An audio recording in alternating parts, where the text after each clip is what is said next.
Welcome. Dear subscribers and curious listeners of my channel, have you ever wondered what the Harry Potter books could have looked like if J.K. Rowling hadn't crossed out some of her early ideas? Today, we're diving deep into the world of drafts. Those nearly forgotten lines that almost made it into the final story but were left behind in the margins. Some of these ideas could have changed everything. Others would have just added quirky little twists. Ready to explore an alternate version of the wizarding world? Enjoy watching.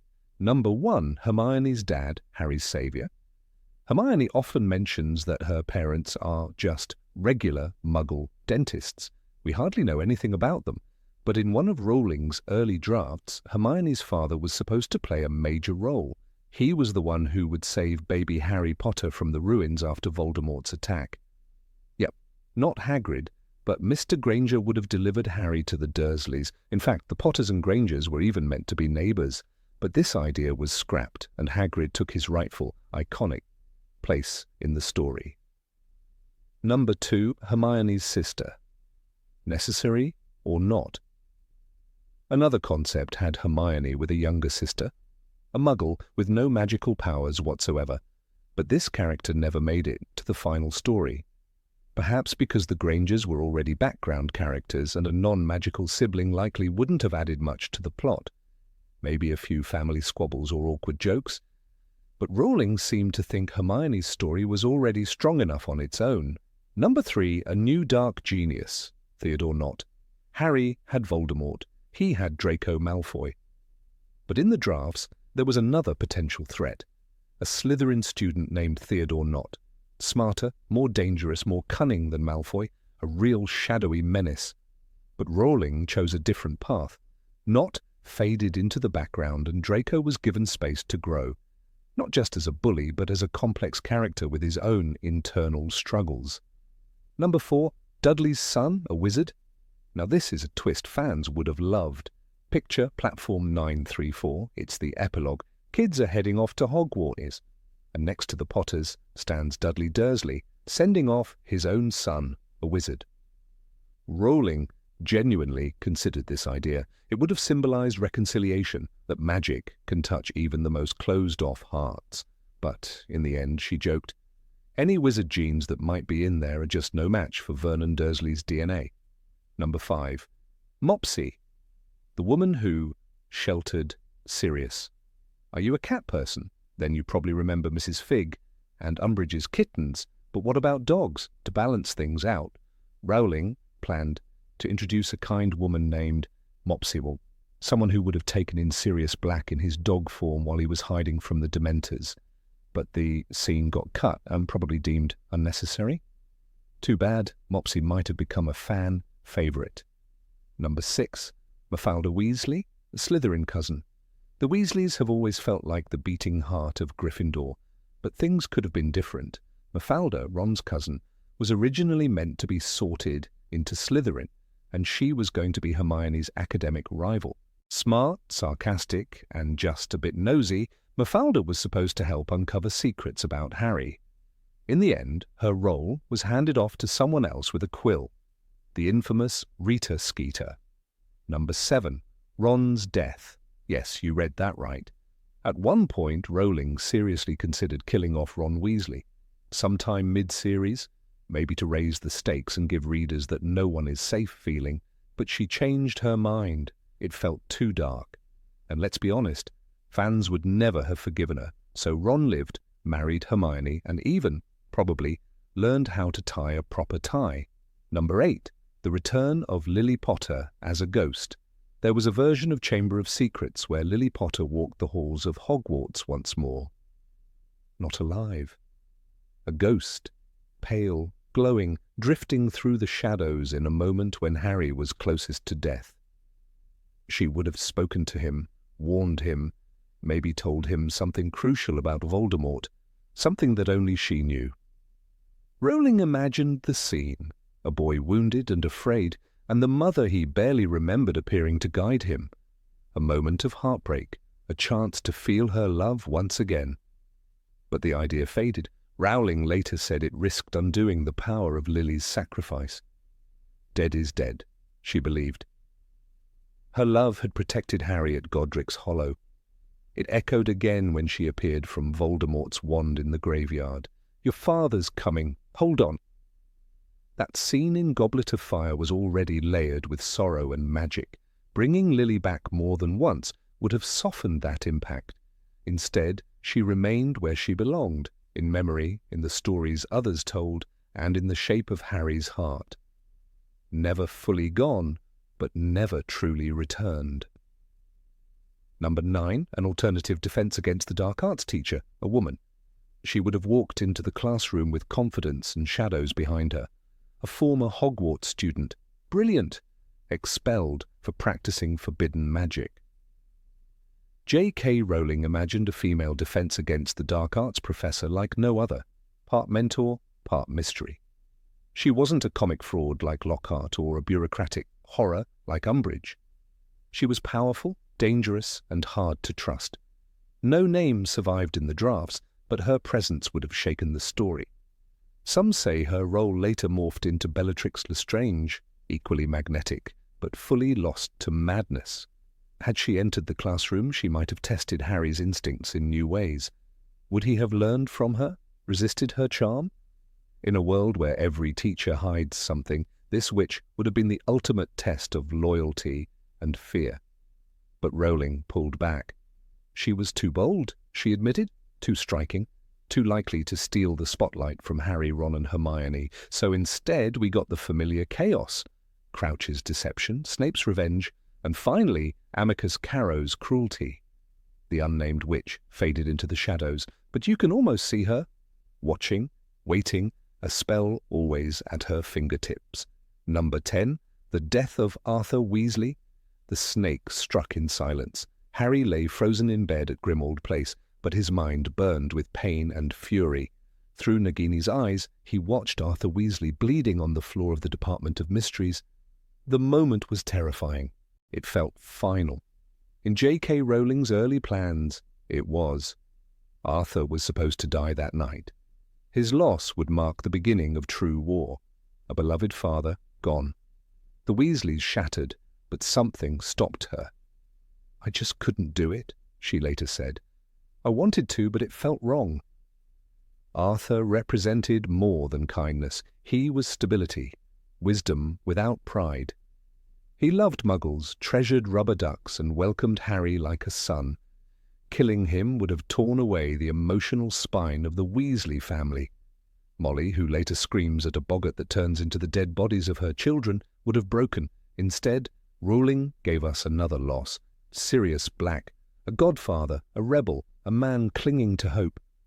His death fit the story's arc, cutting Harry off from childhood illusions. Arthur lived. And in doing so, he held the Weasley home together through a war that nearly destroyed everything. Number 11, Harry in Slytherin. "Not Slytherin," Harry whispered, clutching the stool beneath him. "Not Slytherin."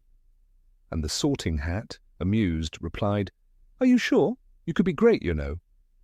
In those lines lies a choice that shaped everything. But in J.K. Rowling's early drafts, the hat didn't yield. It chose Slytherin.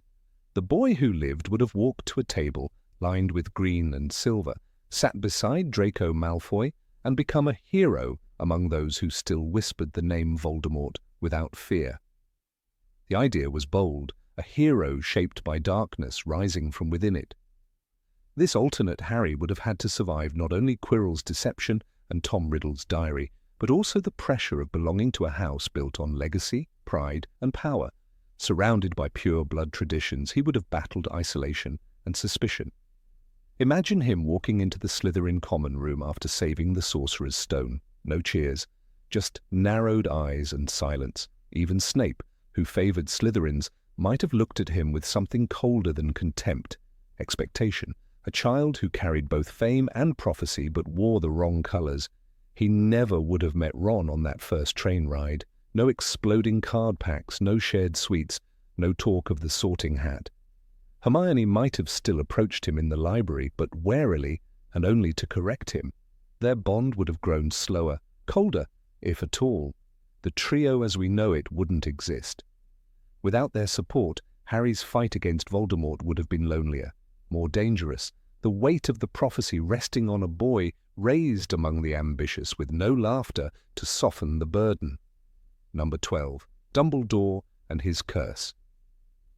There was always something haunting about Albus Dumbledore, the distant gaze, the carefully chosen silences, the sudden shifts between warmth and icy calculation. In early drafts, J.K. Rowling considered a powerful reason behind his strange behavior, an ancient curse that was slowly unraveling both his body and his mind. Not the quick, spreading blackness we saw in Half-Blood Prince after he wore Marvolo Gaunt's ring, but a slow poison from years ago, a secret illness that would explain his eccentric moods, his tendency to withhold the truth, and even his moments of doubt. The curse was meant to be subtle at first, a flicker in his expression, a falter in his speech, but by Goblet of Fire it would have grown stronger, perhaps explaining why he looked so furious when Harry's name flew out of the goblet.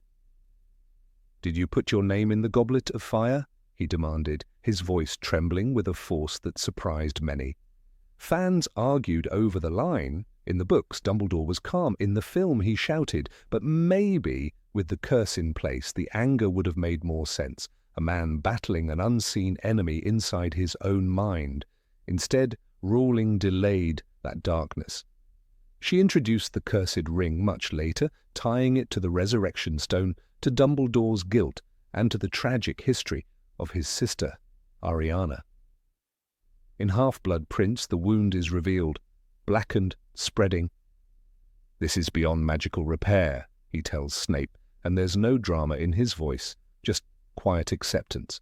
But the truth behind that moment had once been planned to begin much earlier, unfolding like a slow tragedy across several books. That idea was left behind. Rowling chose mystery over slow decay. She wanted readers to trust Dumbledore and then question everything. It worked.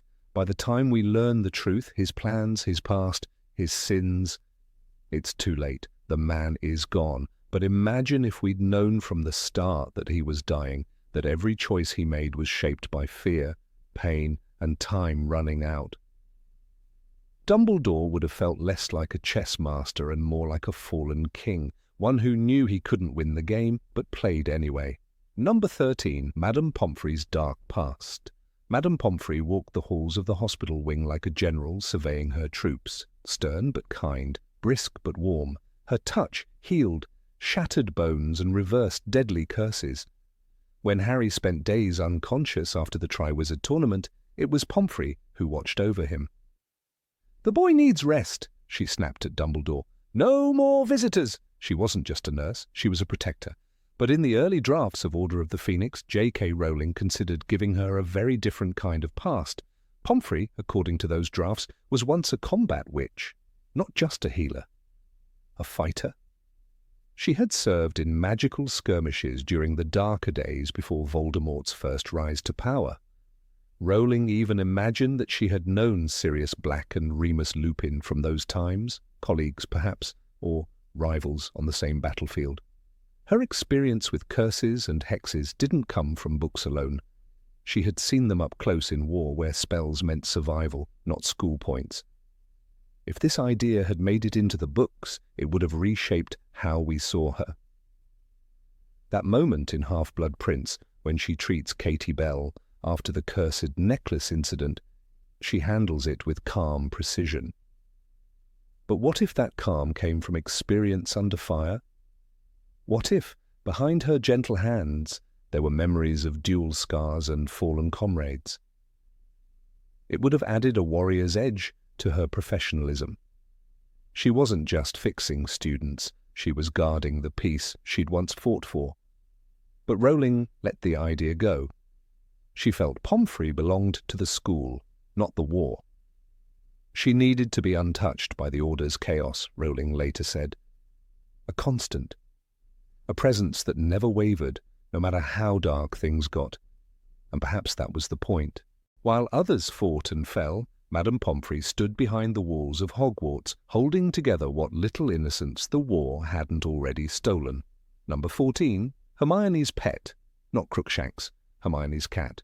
Crookshanks wasn't her first magical companion, at least not in J.K. Rowling's early drafts. Originally, Hermione was supposed to have a raven. Mysterious, intelligent, a creature often tied to omens and ancient lore. The raven wasn't just meant to sit on her shoulder and look poetic. Rowling considered giving it a deeper role, a silent observer, possibly even a spy for Dumbledore. It would perch in quiet corners watching students and professors slipping unnoticed through Hogwarts. A symbol of knowledge perfectly suited to Hermione's sharp intellect, but the raven never made it past the planning stage. Rowling dropped the idea, saying it felt too gothic for Hermione. It just didn't fit her energy, she admitted in an interview. Hermione, who was vibrant, emotional, and stubbornly grounded, needed something less brooding. That's when Crookshanks came to life, a half-Kneasel cat with a squashed face and an attitude. He wasn't graceful, he wasn't quiet, but he was brilliant in his own strange way. And unlike a raven, he acted. When he sensed something was wrong with Ron's rat, he didn't hesitate. Crookshanks saw through Peter Pettigrew's disguise when no one else could. "That cat of yours, he keeps looking at Scabbers like he's lunch," Ron complains in The Prisoner of Azkaban. But it wasn't hunger, it was instinct. Crookshanks knew Scabbers wasn't a rat. He even helped Sirius Black, bringing him Peter's passwords and tracking him across the grounds. A raven might have flown overhead and cawed. Crookshanks charged straight at danger. The switch from raven to cat wasn't just cosmetic. It changed the way Hermione moved through the story. With Crookshanks, she had a companion that added tension, suspicion, even comic relief. The raven might have been elegant, but Crookshanks was essential. His instincts helped uncover one of the greatest secrets in the series. In the end, it was the cat who saw the truth, long before anyone else did. Number 15. Neville's alternate fate. Neville Longbottom, once the shy and clumsy boy who couldn't keep track of his toad, emerged from the shadows in the final chapters of the Harry Potter saga as a warrior, a leader, and a symbol of quiet resilience. But few readers know that his fate could have been dramatically different. J.K. Rowling once considered writing a very different ending for Neville, one that would have left readers shattered. In this alternate version, Neville would have died in the Battle of Hogwarts, sacrificing himself to save Harry from a fatal curse. It was an idea filled with tragedy, nobility, and power, but also one that threatened to erase one of the most profound transformations in the series. Neville's journey began with hesitation and humiliation. He arrived at Hogwarts with an inferiority complex the size of the Great Hall. Sorted into Gryffindor, he seemed out of place beside the confident Hermione, the adventurous Harry, and the loyal Ron. In the Philosopher's Stone, even Professor McGonagall doubted his abilities, while Snape treated him with open disdain.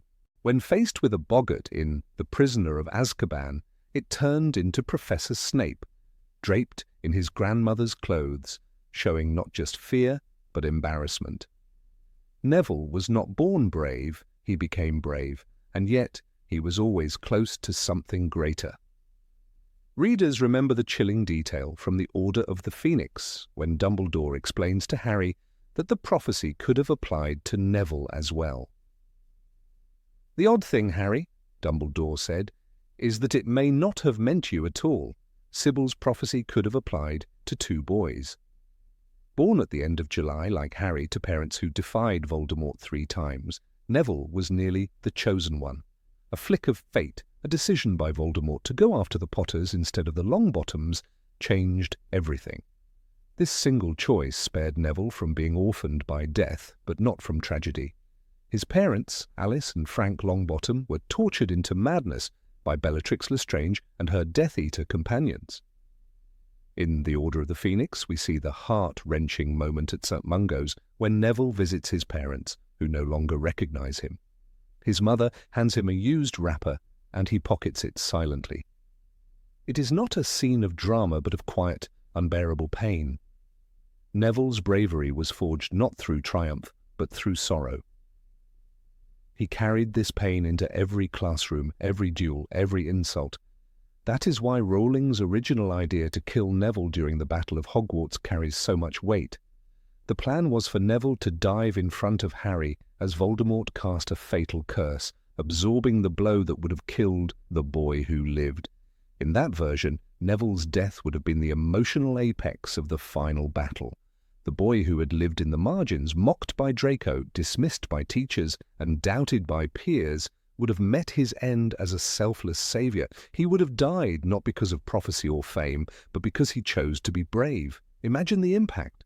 The very hall where he once fumbled over spells would witness his final act of valor. In the same corridors where he was ridiculed for his forgetfulness, students would whisper of his sacrifice. There would be no sword of Gryffindor drawn from a hat, no decapitation of Nagini, no speech that rallied the last defenders of Hogwarts. Instead, there would be silence, broken only by the echo of his fall. But Rowling changed her mind. She came to realize that Neville's survival was just as important, if not more. To kill him would be to send the message that only death confirms heroism.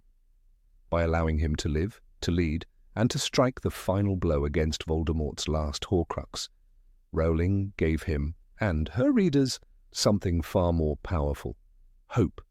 It was Neville, after all, who pulled the sword of Gryffindor from the Sorting Hat and destroyed Nagini, the serpent that kept Voldemort tethered to life. A moment reserved not for a chosen one, but for someone who chose to fight. This moment was not just symbolic, it was pivotal. Nagini's death meant that Voldemort was now mortal. When Neville swung that sword, he wasn't just killing a snake, he was cutting away the last safety net of the Dark Lord. In the Deathly Hallows, the moment is electric. With a single stroke, Neville sliced off the snake's head. It is short, direct, and devastatingly effective. There's no time to weep, to reflect. But in that instant, Neville becomes a legend. Had Rowling gone with her earlier idea, this moment would belong to someone else, or never happen at all. And what would be lost is not just a scene, but a philosophy. Neville represents the overlooked potential in all of us, the students who aren't top of the class, the children burdened by family tragedy, the ones who bloom late when no one expects it. His survival is the reward of patience, the culmination of quiet growth. In earlier books, Neville was never the most talented student, but he had loyalty. When he stood up to Harry, Ron, and Hermione in the Philosopher's Stone, it was not courage born of confidence, but of conscience. "I'll fight you," he declared, trembling, and it was that act that earned him 10 points and helped Gryffindor win the House Cup. Dumbledore's words ring clear even now. It takes a great deal of bravery to stand up to our enemies, but just as much to stand up to our friends. That moment, in retrospect, was a seed of what he would become. By the time of the final book, Neville had become the leader of Dumbledore's army within Hogwarts. With Harry, Ron, and Hermione away, Neville stayed and resisted. He endured beatings from the Carrows. He hid fellow students in the room of requirement. He transformed from a boy who lost his toad to a young man who commanded loyalty and fearlessness. His face was bruised, but his will unbroken. "They've used Cruciatus on him, and he never cracked," said Seamus Finnegan. "He's made of stronger stuff now." Number 16, Draco and the Death Eaters, a broken bond. Draco Malfoy had always existed on the knife's edge. Born into one of the most ancient and infamous pure-blood families, his path seemed etched in stone. From the very first day he boarded the Hogwarts Express, the weight of his name hung like a cloak around his shoulders. But the boy who smirked and sneered at Harry Potter in first year was more than a product of Slytherin pride. Beneath the arrogance and pedigree was a heart not yet hardened, a mind still in turmoil. In the shadows of Voldemort's return, Draco's life unravelled thread by thread, and in the early drafts of Half-Blood Prince, Rowling considered a version where that unravelling led him far from both the Dark Lord and Dumbledore alike. In that alternate narrative, Draco was not the reluctant Death Eater we saw in the published canon, but something more fragile, and perhaps more daring. He would have chosen exile, slipping away from the castle like a hunted fox, a fugitive with nowhere to run. The boy raised on tales of pure blood supremacy would have turned his back on it all, not out of courage, but desperation. He would not join Harry, nor fight with the Order of the Phoenix. He would flee into the dark corners of the magical world, trying to escape the suffocating grip of both the Death Eaters and the war. This storyline, though ultimately scrapped, was profound in its implications. Imagine Draco Malfoy not in the lavish comfort of Malfoy Manor or the cold corridors of Hogwarts, but hiding in abandoned safe houses, stealing food, dodging hexes. He was to encounter others cast aside by the war, outcasts, rebels, dreamers. Among them, Luna Lovegood and Neville Longbottom. No longer just schoolmates, they would have become unexpected mirrors. Each had lost something to the war, and each had been underestimated in their own way. Draco meeting Luna in such a setting would have been a striking moment. The boy who once laughed at her loony nickname would now find himself clinging to her odd wisdom, her serene belief in the unseen. She, who had watched the world crumble and still spoke of Nargles, would offer Draco a form of peace he never knew. Not forgiveness, perhaps, but a way to sit still with himself. Luna's kindness had never been conditional. In the drafts, she offers Draco soup and a blanket, no questions asked. In return, he gives her nothing but silence. Neville, on the other hand, was a confrontation Draco could not avoid. The once timid boy had changed, hardened by tragedy, and determined by loyalty. He had watched his parents fall to madness at the hands of Bellatrix Lestrange, Draco's aunt. The weight between them would be unbearable. And yet, in this version, Rowling considered allowing Neville to recognize the humanity in his enemy. He does not fight Draco, he lets him stay. A boy who once feared Draco's insults now offers him shelter. But such a storyline clashed with the redemption arc Rowling had already charted for the 7th book. A Draco who flees before the final battle would not be the Draco who lowers his wand on the astronomy tower or the one who hesitates to identify Harry at the manor. In the canon, his redemption is not loud, it is not heroic, it is quiet, hesitant, and painfully real. Draco was on the edge of the circle, not quite daring to come nearer, but unable to leave entirely, Rowling wrote in Deathly Hallows. That, in her eyes, was more powerful than flight. Still, the scrapped storyline lingers as an echo of what could have been. It paints Draco as not just a boy torn, but one broken. We see glimmers of this even in the published books.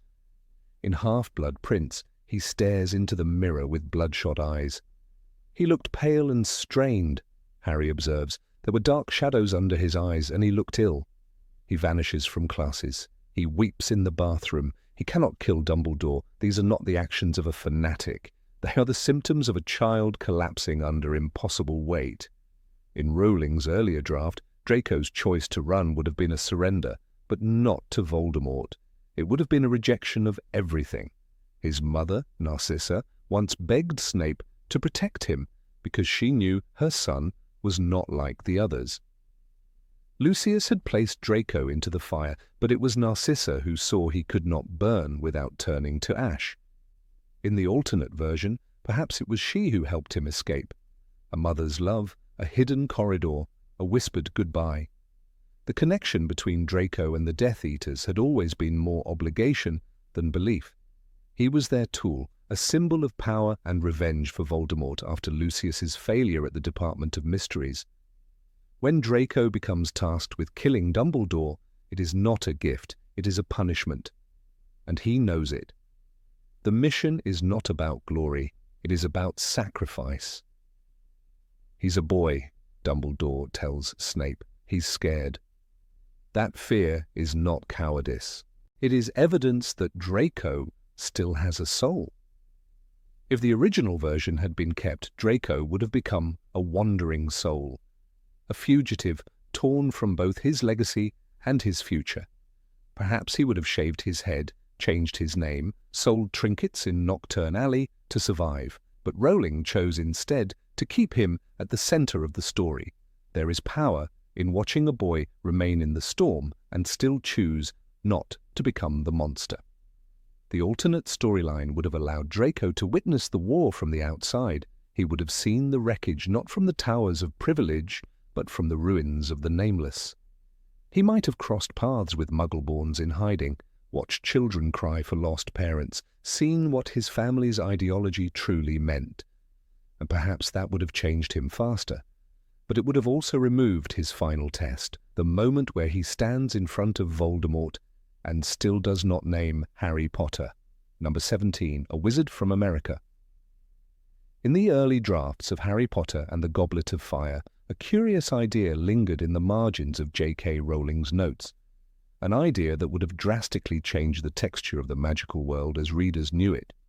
Somewhere amid the flame-lit halls of the Triwizard Tournament and the murky plots of betrayal, a fourth competitor was imagined, not from Beauxbaton, not from Durmstrang, but from a magical school nestled deep in the forests of North America, a school Rowling would eventually name Ilvermorny. This American wizard would have brought with him an entirely new cadence of spellcraft, a foreign pride in magical ancestry, and a dynamic contrast to the well-known traditions of European wizardry.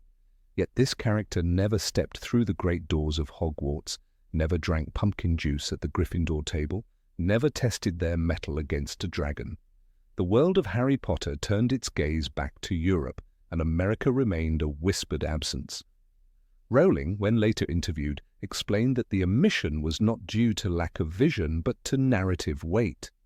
The Goblet of Fire was already straining under the heft of multiple plotlines, a murder at the Quidditch World Cup, the resurrection of Voldemort, and the introduction of 2 entire magical schools. Adding a third would have tipped the balance, overwhelming the tight structure of the book. And so America, in the land of vast wilds and immigrant mysticism, was excised, left to exist only in early drafts and Rowling's fertile imagination. The name Ilvermorny was not discarded. Rowling held on to it, polishing the idea in private.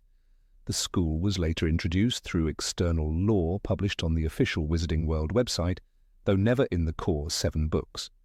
According to Rowling's post-Potter writings, Ilvermorny was founded in the 17th century by a descendant of Isolde Sayre, a woman of Irish descent, related to Salazar Slytherin himself.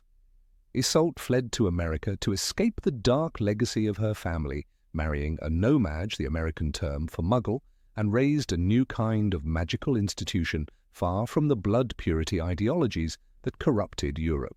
Had this lineage been woven into Goblet of Fire, the dynamics of magical bloodlines, so central to the Harry Potter saga, would have gained a transatlantic resonance.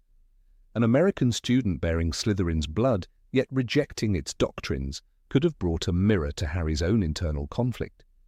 Instead of only competing with Victor Crumb's brute strength or Fleur Delacour's Vila grace, Harry might have faced a quiet, determined figure from Ilvermorny, whose talents drew from a different heritage, one not born in castles but carved in wilderness. The architecture of Ilvermorny was imagined as a granite castle perched atop Mount Greylock in Massachusetts, shrouded in enchantments to keep it invisible to no-mages. Its founders, Isolde and her husband James Stewart, designed it as a haven blending Celtic traditions with Native American magical practices. The 4 Ilvermorny houses, Thunderbird, Wampus, Horned Serpent and Pukwudgie, were named after powerful magical creatures reflecting a different approach to house identity than that of Hogwarts. This American Hogwarts held its own voice, its own rituals, and had the character joined the Triwizard Tournament, its values would have clashed and danced with the old-world pomp of Durmstrang and Beauxbaton. One can only imagine the scene at the Yule Ball if an Ilvermorny student had entered the mix. Not in flowing silk or heavy cloaks, but perhaps in robes patterned with the feathers of the Thunderbird, or trimmed with wampus fur, they might have cut a strange and compelling figure among the dancers. Perhaps they would have stood alone by the refreshment table, their accent thick with the cadence of Boston or Virginia, eyes flicking warily across the European crowd. Would Hermione have felt a flicker of curiosity? Would Ron have scoffed at their unfamiliarity? These are the shadows of a plot that could have been. The tournament itself would have shifted in tone. The first task, facing a dragon, already carried an ancient mythological weight. But to an Ilvermorny student, dragons might not have the same folklore resonance. Perhaps their fear would have been different, not lesser, but differently shaped. Their training might have included dealing with dangerous American creatures like the hide-behind or the horned serpent. Such a competitor might have brought an entirely new strategy, challenging the European-centric nature of magical pedagogy and revealing blind spots in the Hogwarts curriculum. Indeed, the idea of America in the magical world is more than a geographic detail. It represents a divergent magical culture, one not shaped by medieval cloisters or ancient families, but by immigration, integration, and reinvention. Rowling's later writings suggest that Ilvermorny students do not use quills but pencils, do not wear pointy hats but practical cloaks. Their spells are influenced by indigenous knowledge and folk traditions, blending old European charms with New World rituals. A student from Ilvermorny in Goblet of Fire could have forced Hogwarts students to confront their own assumptions about what constitutes proper magic. The politics of such an inclusion would also have been profound. With the tournament already a tense display of magical diplomacy, adding an American competitor would have brought questions of international wizarding law, ministry cooperation, and magical visas to the forefront. Barty Crouch Sr., already fraying at the edges of his sanity, would likely have protested. Madame Maxime and Igor Karkaroff might have balked at the inclusion of a newcomer, seeing it as an affront to centuries-old tradition. Dumbledore, with his characteristic curiosity, would have likely welcomed them, perhaps even suggested it himself. Consider what this might have done to the magical map of the world. For most of the original books, magic seems to exist almost entirely within the European continent. America is an absence, a place where Vernon Dursley's drill clients live, but never where witches and wizards are trained. By introducing Ilvermorny in Book 4, Rowling could have begun her global expansion much earlier.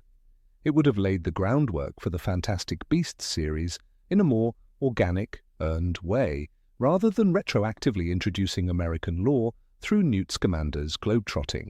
Number 18, A Prophecy for Hermione. When the fog of fate settled over Hogwarts and the first prophecy was uttered, the magical world trembled. Everyone remembers the words about the boy who would vanquish the Dark Lord, but there was once, buried in J.K. Rowling's early drafts, a second prophecy, one far less ominous, yet equally potent. It wasn't about Harry nor Voldemort, it was about Hermione Granger. In Rowling's abandoned notes, a single line whispered from the sherry-soaked lips of Professor Sybil Trelawney was meant to drift through the candlelit air. Beware the witch who brings light to war's shadow. Her mind shall burn brighter than fire. Though this sentence never made it to the published pages, it remains a poignant glimpse into how Hermione's significance might have been framed not by choice, but by destiny. This lost prophecy was never meant to define Hermione as a chosen one.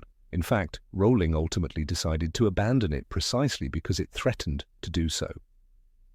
She feared it might shift the reader's perception of Hermione's brilliance from a product of her relentless study and moral compass into something preordained.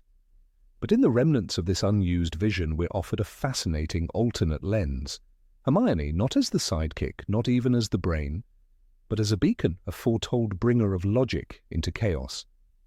It's not difficult to see why Rowling flirted with the idea. Throughout the series, Hermione was often the thread that held the trio together. Her encyclopedic mind, unwavering rationality, and unrelenting work ethic gave Harry and Ron not just direction, but survival. From their very first year, when she deduced the logic behind Snape's potions riddle protecting the Philosopher's Stone, "This isn't magic, it's logic, a puzzle," Hermione proved she was not merely book-smart, she was tactically intelligent, emotionally aware, and fiercely brave in her own way.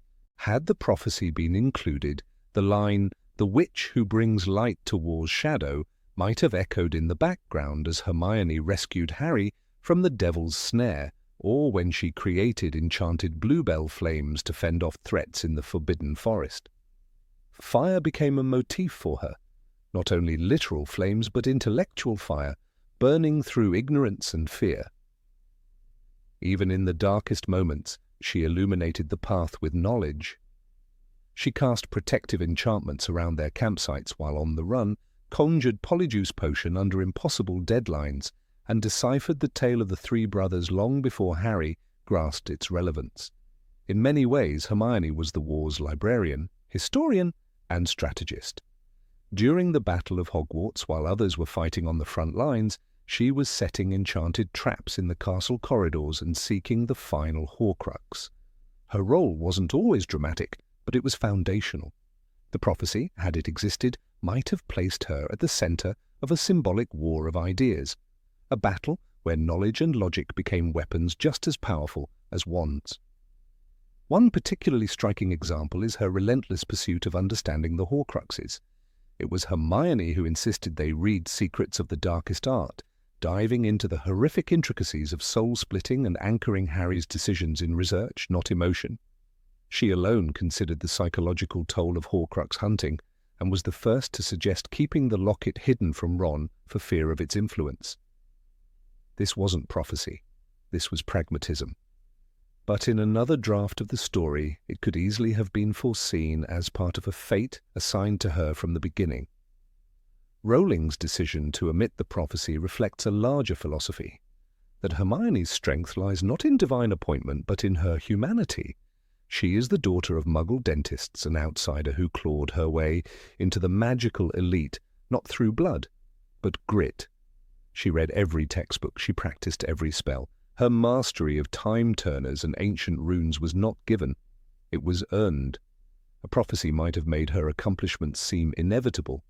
Instead, they remain inspiring. Still, the idea lingers, and some fans have argued that the Witch of Light did appear, not by name, but in spirit. In The Half-Blood Prince, when Dumbledore discusses Tom Riddle's fixation with legacy, he remarks that it is our choices, Harry, that show what we truly are, far more than our abilities. If the prophecy about Hermione had been canon, it might have echoed this sentiment in reverse, that sometimes the mind, especially one that chooses truth, justice, and loyalty, can become a guiding star in the moral night. The loss of such a prophecy didn't dim Hermione's importance, it may have magnified it. We see her refuse to leave Harry's side even when Ron does. We see her obliterate her parents' memories to keep them safe. These are not acts of a foretold savior. These are the gut-wrenching decisions of someone who understands the price of war. In the Department of Mysteries, she is struck down not by spells, but by the weight of what knowledge costs. Her body may be unconscious, but her absence in that battle nearly unravels the entire group. Without Hermione, there is no order to the chaos. In the wizarding world's great archives, Hermione is often remembered for her perfect scores and brilliant mind, but her true legacy lies in the lives she touched and saved. She stood against Umbridge not with wands but with ideas, building Dumbledore's army and spreading forbidden knowledge. She was the architect of rebellion, in a sense, even if the castle was crumbling around her. If Professor Trelawney had spoken of the witch who defies silence, she would have named Hermione in spirit. There's a poetic symmetry to how Trelawney, often dismissed as a fraud, was the mouthpiece of the series' defining prophecy. And yet, that very same character might have unwittingly peered through the veil a second time and glimpsed a quieter power. In her usual cryptic haze, she could have been describing not a chosen warrior, but a chosen mind, one that slices through dogma and fear like a razor. Consider Hermione's role in liberating the House Elves.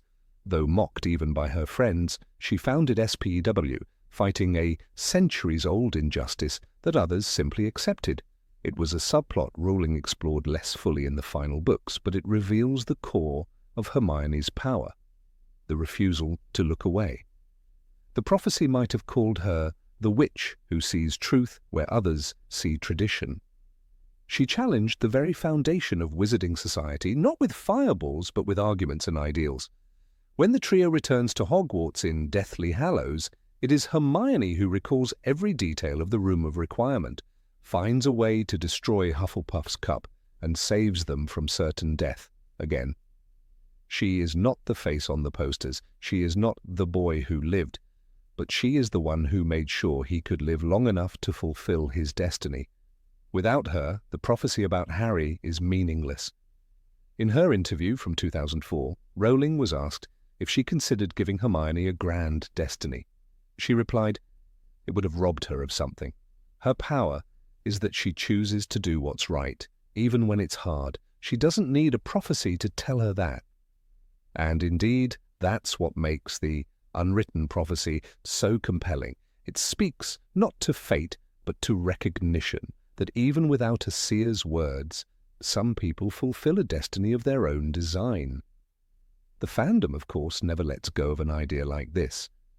Countless fan theories, essays, and rewrites have imagined a version of the series where Hermione's destiny is spoken aloud. Some have woven it into the cursed child narrative, imagining Trelawney's vision resurfacing decades later. Others have suggested that the prophecy was real but suppressed, either by Dumbledore or the Ministry, to prevent it from overshadowing Harry. These are fictions, of course, but they speak to the hunger readers feel to see Hermione's role validated in the language of fate. But perhaps her greatest magic lies in the fact that she needed no prophecy.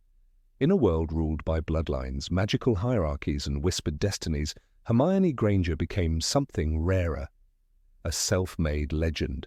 She wasn't born into greatness, she built it, one page, one spell, one choice at a time.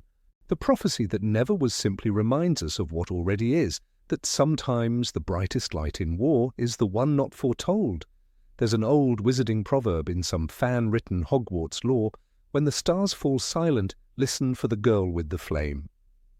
Maybe this was never meant to be part of canon, but it resonates nonetheless. Hermione's flame never flickered, not even in the darkest corners of the Forbidden Forest or the most lifeless rooms of the Ministry. She carried the light, not because fate demanded it, but because the world needed it. In the end, Rowling's decision to exclude Hermione's prophecy was a tribute to something deeper than magic. It honored the resilience of human will. And though Trelawney's foggy eyes never quite focused on the girl from the library, the readers did.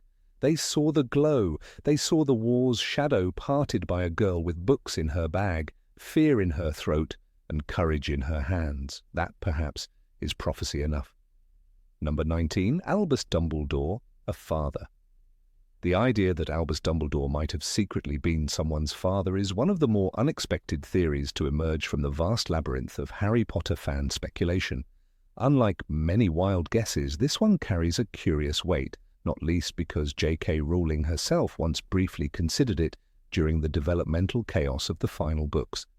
In her own reflections, Rowling admitted to contemplating a storyline in which Dumbledore had, in his youth, fallen in love with a muggle woman. Their union, fleeting but sincere, would result in a child, one who would resurface during the Second Wizarding War as a mysterious, powerful figure who ultimately stands beside Harry Potter. Though the notion never materialized in the published novels, its mere consideration opens a door into a forgotten chamber of Dumbledore's past. One lined not just with loss and remorse, but with the quiet echo of paternal longing. Dumbledore's narrative has always been steeped in loneliness. By the time Harry meets him, the great wizard is more myth than man, surrounded by reverence, suspicion, and secrets. Yet his youth, revealed only in fragments through Rita Skeeter's book and Aberforth's bitter words, paints a different figure altogether, ambitious, passionate, deeply flawed. If there ever were a time for Dumbledore to make a mistake of the heart, it would have been during those tumultuous years after the death of his sister Ariana, when his ideals were shattered and his friendship with Gellert Grindelwald had ended in catastrophe. This period is largely unexplored in the canon, and it is here that Rowling briefly imagined a young Albus forging a connection with a muggle woman. The implications are profound. For a man so wary of emotional attachments, who shunned romantic entanglements after Grindelwald, it would have been a moment of rare vulnerability. The relationship was never meant to be long-lasting. It wasn't love in the idealistic, eternal sense, but perhaps a desperate grasp for something human after the divine fire of ambition had scorched his soul. The child born of that union would have been unknown to Albus for years. It's easy to imagine the woman aware of the wizarding world's dangers, keeping the child hidden. Perhaps she died young, or perhaps she feared what magic might do to her son. In Rowling's vision, the boy would have grown up isolated, powerful, and confused. Only later, as the war against Voldemort intensified, would this enigmatic figure enter the story, an echo of Albus's past, a chance at redemption, or perhaps a mirror to his own failures. Rowling eventually abandoned the concept, deciding that Dumbledore's tragedy lay not in hidden family, but in irreparable emotional solitude. Yet the thematic echoes of this idea remain, subtly woven into Dumbledore's character. Throughout the series, he exhibits an almost paternal bond with Harry. He guides, protects, and manipulates him, burdening the boy with truths too great for his age. "I cared about you too much," he confesses in the final book. "I cared more for your happiness than your knowing the truth." This confession, nestled within the foggy limbo of King's Cross, is as close to a fatherly apology as Harry ever receives. Dumbledore's affection is real, but like a father haunted by his own missteps, it is tainted by guilt and calculation. Consider the way Dumbledore watches over Harry from infancy. From placing him with the Dursleys to orchestrating his path through Hogwarts, Albus exerts a control that borders on parental. His actions are not purely strategic. They are infused with a deep, aching need to see Harry succeed, to shield him where he once failed his own sister, his own family. Dumbledore is a man who no longer believes he deserves love, and so he offers it at a distance, through plans and puzzles, through gifts and guidance. The idea of him being an actual father would have only deepened this tragic dynamic. In Rowling's unwritten arc, the son of Dumbledore was never to be a villain, nor a pawn of dark magic. He was to be a mysterious force, a key to some riddle Harry could not solve alone. This young man would carry echoes of his father, perhaps the same piercing intelligence, the same love for transfiguration, the same troubled conscience. His journey toward understanding his place in the war and his lineage would have paralleled Harry's own.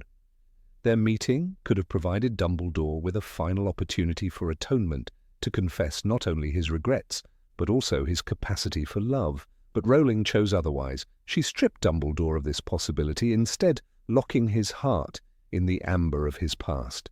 His love, she decided, would remain with Grindelwald, the only person he ever truly desired. "I think he fell in love with Grindelwald," Rowling later said. That added to his horror when Grindelwald showed himself to be what he was. With this revelation, Dumbledore's romantic life was closed to the reader. Painful, one-sided, and unfulfilled. To add a child into this history would have offered him a second chance, but also undermined the emotional architecture Rowling had built, that some wounds never heal, and some people must live with the knowledge of who they might have been. Still, the idea lingers in the cracks of the story. In The Tales of Beedle the Bard, Dumbledore's footnotes suggest a man who has spent a lifetime re-examining his decisions, ever aware of the burden of power. He writes of the Elder Wand with reverence and caution, as if aware that his entire life has been shaped by choices made too quickly and repented too late. A secret son would have been the ultimate consequence, an innocent life changed by Albus's hubris, a shadow of himself left to wander the world. There are moments in the books where readers might see the ghost of this discarded storyline. In Harry Potter and the Half-Blood Prince, Dumbledore tells Harry, "You are protected, in short, by your ability to love. It is a lesson learned not through theory, but through failure. What if once he too had tried to love and failed, not through violence or betrayal, but through absence? The abandoned son, the hidden family, these are not merely plot devices, but emotional landmines, each one threatening to unravel the stoic calm of the great headmaster." In fan circles, names were even suggested for the hypothetical child.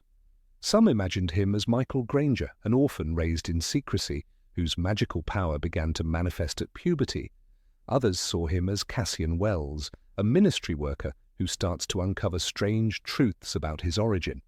The theories spiraled into fictions of their own, with timelines, fake birth records, and imagined confrontations in Dumbledore's office.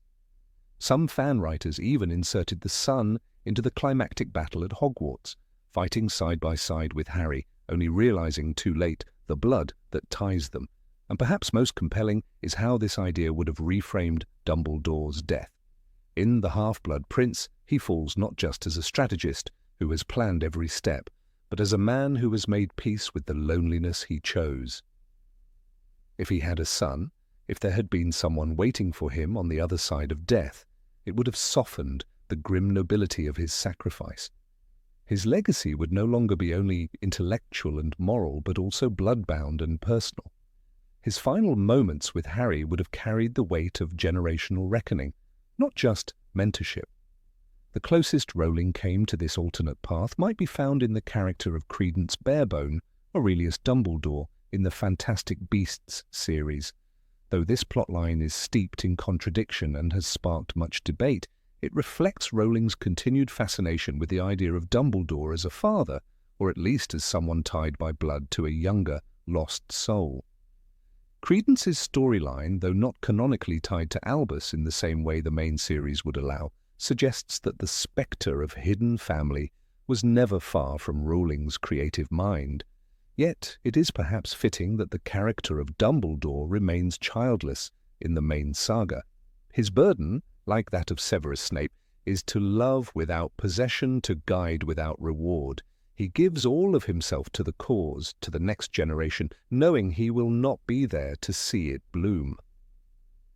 The absence of a son allows Dumbledore to become a universal figure, a surrogate father to all who seek wisdom and redemption rather than to one alone. Even so, the emotional impact of such a revelation would have been seismic.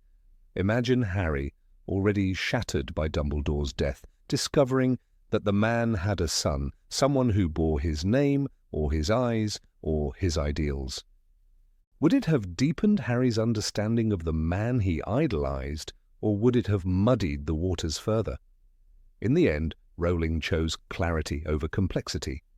Dumbledore's pain is clean, elegant, solitary. A son would have made it messy and perhaps more human. The legacy of this unfulfilled idea reminds us that the Harry Potter series, though tightly plotted, was not always a fixed map. It evolved, shifted, and hesitated.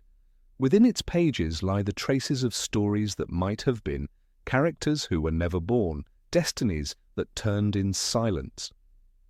Dumbledore's lost son is one such phantom, a narrative that never took breath but left its fingerprints on the glass. In another world, he exists, and perhaps even in this one, the old wizard sometimes dreams of a child he never held. Number 20, a hero with a curse. In the earliest drafts of Harry Potter and the Philosopher's Stone, there was a ghost of a character, now long erased, who might have reshaped the tone of the story. This figure, a mysterious upper-year student at Hogwarts, was cloaked in shadows both literal and metaphorical. A victim of an ancient curse, he was designed to embody the atmosphere of isolation, secrecy, and dread that would come to define many of the series' darker elements. Though ultimately removed from the final text, this unnamed cursed student left behind an echo, a void that J.K. Rowling later filled in with Harry himself. But what would the story have been had this figure remained? The concept was clear. He was not just a student with bad luck or a moody demeanor. He carried a real curse, one whispered about in the corridors and avoided in the Great Hall. Students steered clear of him, either in fear of the dark magic that clung to him like fog, or because of superstitions about contagion. He was, in essence, a magical leper, his very presence suggesting doom. Rowling imagined him living in the shadows of the castle, sometimes absent from lessons, often lingering in the restricted section of the library. His story would intersect with Harry's during one of the boy's early adventures, perhaps during his fateful midnight trip to retrieve the Philosopher's Stone, or in the corridors that led to Fluffy, the three-headed dog. The curse itself was never fully described in the early manuscripts, but notes suggest it was ancient, possibly pre-Hogwarts in origin, tied to a magical relic or bloodline. Its symptoms were not physical, but atmospheric. Wherever the cursed student went, a chill followed. Lights dimmed, magical devices malfunctioned. Owls avoided him. Even portraits flinched when he passed. It wasn't that he was evil, but that he had become the embodiment of misfortune, his life turned into a slow, living exile. There are faint echoes of this prototype in Argus Filch, who is a squib and despised by many students, in Remus Lupin, who battles the curse of lycanthropy and hides in shame, and in Harry himself, whose very survival marks him as something unnatural. But this early character would have been different. He wasn't born cursed, and he didn't earn it. He was struck by it like a bolt of dark fate. The other students feared him not because of who he was, but because of what the curse made him become. Rowling eventually decided that the narrative weight of such a character would pull focus away from Harry. As she honed the story, she began to see that the theme of the boy who lived already carried the burden of a different kind of curse: celebrity. Harry's scar, a remnant of Voldemort's killing curse, marked him in more ways than one. "He'll be famous, a legend," McGonagall had said, not with joy, but with sorrow. From that moment, the curse of the nameless student transformed. It found a new host. By turning Harry into both protagonist and cursed figure, Rowling achieved something rare. The reader was drawn into the isolation of the hero, not because of malevolence, but because of misunderstanding. "Everyone thinks I'm special," Harry said in The Order of the Phoenix, "but I'm not." The difference between Harry and the early cursed character was this: Harry still had friends. Ron, Hermione, even Hagrid. The original concept was lonelier, darker, a character stripped of hope. Still, Rowling retained the idea of the cursed figure throughout the series, though often redistributed among secondary characters. Take Tom Riddle, for instance, a cursed child in his own right, born of a love potion and doomed by heritage. He wore his fate differently. He embraced it. But the concept of fate as something involuntary, something thrust upon a person without their consent, remained a central pillar.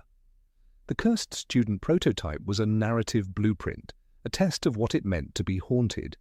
In some ways, this character's DNA lives on in Severus Snape, a solitary figure, burdened by secrets, loathed by many, and yet essential to the narrative. He, too, bore a kind of curse, not magical but emotional. His loyalty to Lily Potter became a shackle, binding him to Dumbledore's plans, to Harry's fate, and to his own ultimate demise. "Look at me," he said in his final moment. And in that gaze we saw the ghost of many cursed men. Even the castle itself remembers the idea. In Chamber of Secrets, when the basilisk stalks the halls, fear creeps through Hogwarts in a way reminiscent of that ancient, unnamed curse. The whispers, the hidden origins, the paralyzing effects, it is all a reimagining of the haunted student figure. The legacy lingers not in one character but in a mood, a motif that reemerges like a phantom limb. There is also a notable parallel in Luna Lovegood's treatment by her peers. While not cursed, she is ostracized, whispered about, and called Loony Luna. Yet unlike the original cursed student, she walks through it all with a sort of defiant brightness. Her resilience contrasts sharply with what Rowling first envisioned. It is as if Luna were the opposite of the cursed boy, a child who brings light where darkness clings. But perhaps the strongest modern echo is found in Draco Malfoy, particularly in the 6th book. Here he carries a secret task from Voldemort. The stress ages him, isolates him. He looks ill, Hermione observes. Draco's cursed burden is not a magical affliction, but the weight of expectation, threat, and fear. He walks through corridors alone, becomes gaunt, and recoils from others. In some alternate reality, he could have been that cursed prototype, if only his fate had turned darker. What would this ancient curse have meant for Harry had he encountered the original figure? Some speculate that the cursed student would have served as a mirror to Harry's own growing understanding of fate and isolation. Perhaps the boy would have warned Harry of the dangers of becoming too absorbed in his own legend. Perhaps he would have helped Harry find the mirror of Erased, or handed him the crucial clue to understanding Nicholas Flamel. The options were many, but Rowling saw them as distractions. Still, the removal of this character did not mean the removal of his essence. Rowling layered the idea into the background tapestry of the series. Even in the Forbidden Forest, when Harry first encounters the centaurs, there is a whisper of fate and doom. "Always the innocent are the first victims," says Firenze. The feeling is the same, a haunted presence at the edge of things, watching, waiting, carrying knowledge too dangerous to share. In a sense, Harry did inherit the curse. But his was not a curse of silence or solitude, it was the curse of being seen. The boy everyone knew, but no one truly understood. "He's back," Harry declares in Goblet of Fire after witnessing Voldemort's return. But no one believes him. His fame becomes a prison, his truth a burden. The crowd's admiration turns to suspicion. This is the very core of what the original cursed character was meant to embody. And yet Rowling wisely allowed Harry to remain grounded through friendship. The unnamed student was conceived as a solitary figure. Harry, even at his most miserable, had allies. Even when Dumbledore ignored him, when the Ministry turned against him, Ron and Hermione never left. This distinction is crucial. It keeps Harry from becoming a symbol of victimhood and maintains him as a symbol of choice. There is an almost literary melancholy to the lost character's fate. A reminder that in writing, not all ideas survive, but some are reborn in other skins. The cursed student didn't vanish, he fractured. His attributes, his shadow, his sorrow, his silence, became elements in other figures. Like a Horcrux shattered across the series, his spirit lives on. This narrative decision also reinforced one of Rowling's core themes, the difference between fate and choice. The cursed student had no choice. Harry always did. Even when things seemed predetermined, he made decisions that defined him. "It is our choices, Harry, that show what we truly are," Dumbledore says. This line, one of the most quoted in the series, is a direct rebuke of the concept of inescapable curses. Still, readers often wonder what might have been. Could the cursed student have become an ally in the final battle? Might he have been the one to warn Dumbledore about the Sorcerer's Stone's vulnerability? Could he have sacrificed himself to buy Harry time? We will never know. But his absence is felt, like a ghost who once walked the halls but now lingers only in the cold spots between pages. Rowling's genius lies not only in what she wrote, but in what she chose to leave out.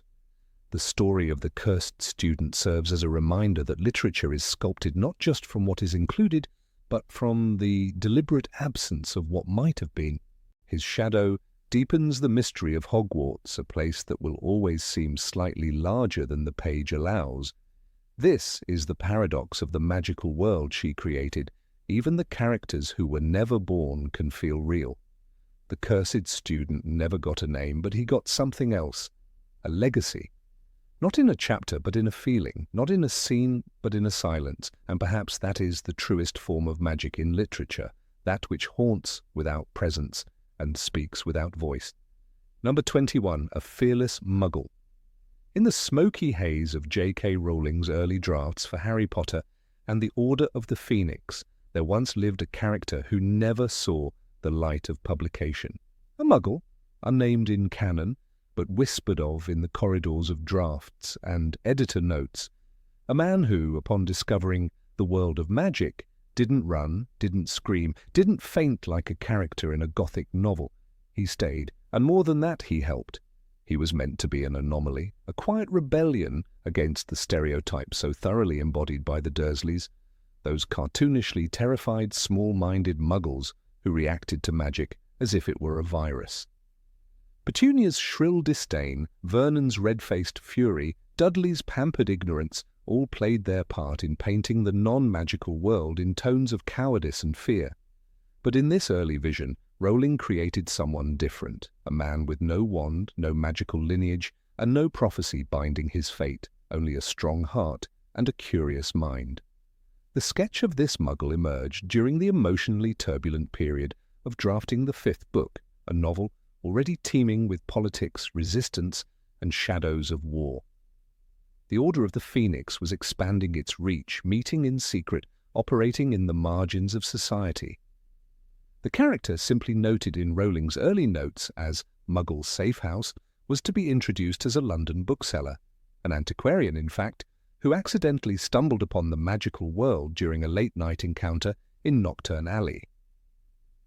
He had no magical protection, no ministry memory charm to erase what he saw. And yet he was not obliviated. The Order, surprised by his unexpected resilience and sense of discretion, decided, tentatively, to trust him. It was Arthur Weasley in Rowling's early draft who suggested the possibility perhaps some Muggles aren't as helpless as we thought.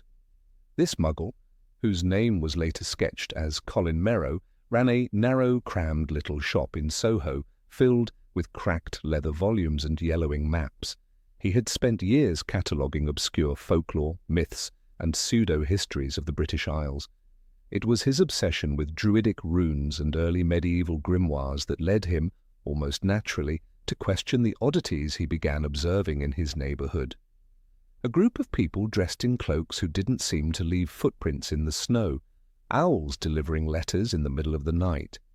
One evening he followed a shimmering distortion in the air, a fading apparition, straight into the hidden world. What made Colin different was not bravery in the Gryffindor sense. He had no interest in fighting Death Eaters or casting protective charms, but he had an unshakable calm, a kind of practical awe. He asked questions, he listened, he offered tea, and when he realized the people hiding behind bookshelves in his shop were fugitives hunted by a dark wizard, he did not shut his doors. He opened his cellar. In Rowling's early vision, it was Tonks and Kingsley Shacklebolt who took temporary refuge in Colin's flat after a disastrous mission in Little Whinging. His attic became a watchpost. His access to old Muggle telephones allowed Order members to send messages without triggering the Ministry's detection charms. More importantly, Colin never asked for anything in return. He simply wanted to understand. "I always suspected," he was supposed to say, in a draft note, that the world was too strange to be explained by science alone. The decision to cut him was not made lightly. Rowling feared that expanding the narrative beyond the magical community, especially through a sympathetic Muggle lens, would strain the tight narrative architecture of the series. Harry's story was already vast, spiraling through political, emotional, and psychological landscapes. Adding a grounded, non-magical character who understood the war from a civilian's perspective, who chose to participate, risked scattering the focus. But the echo of Colin Merrow remains. Though never formally introduced, his legacy surfaces in later Rowling works.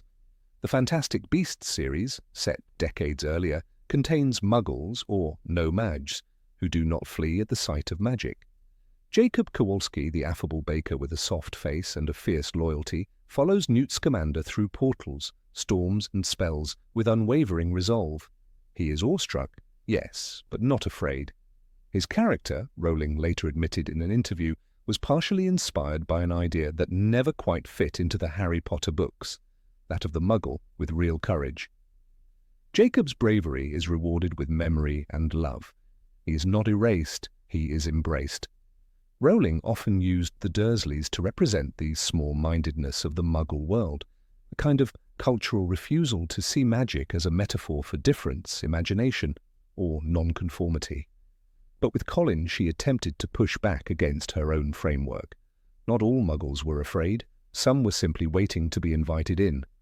There's a curious line in Order of the Phoenix that never quite seems to fit, spoken by Sirius Black during a private conversation in Grimmauld Place. "There are people helping us who've never held a wand." At the time, readers assumed he referred to squibs or perhaps goblins with divided loyalties, but those familiar with early drafts have often pointed to this as a vestigial remnant of the Colin storyline, a half-erased sentence with roots in a forgotten subplot. Colin's shop was said to be located on Dean Street, not far from the Leaky Cauldrons illusion. He would have passed magical folk daily and never known it. Yet when he did, he responded not with fear, but with wonder.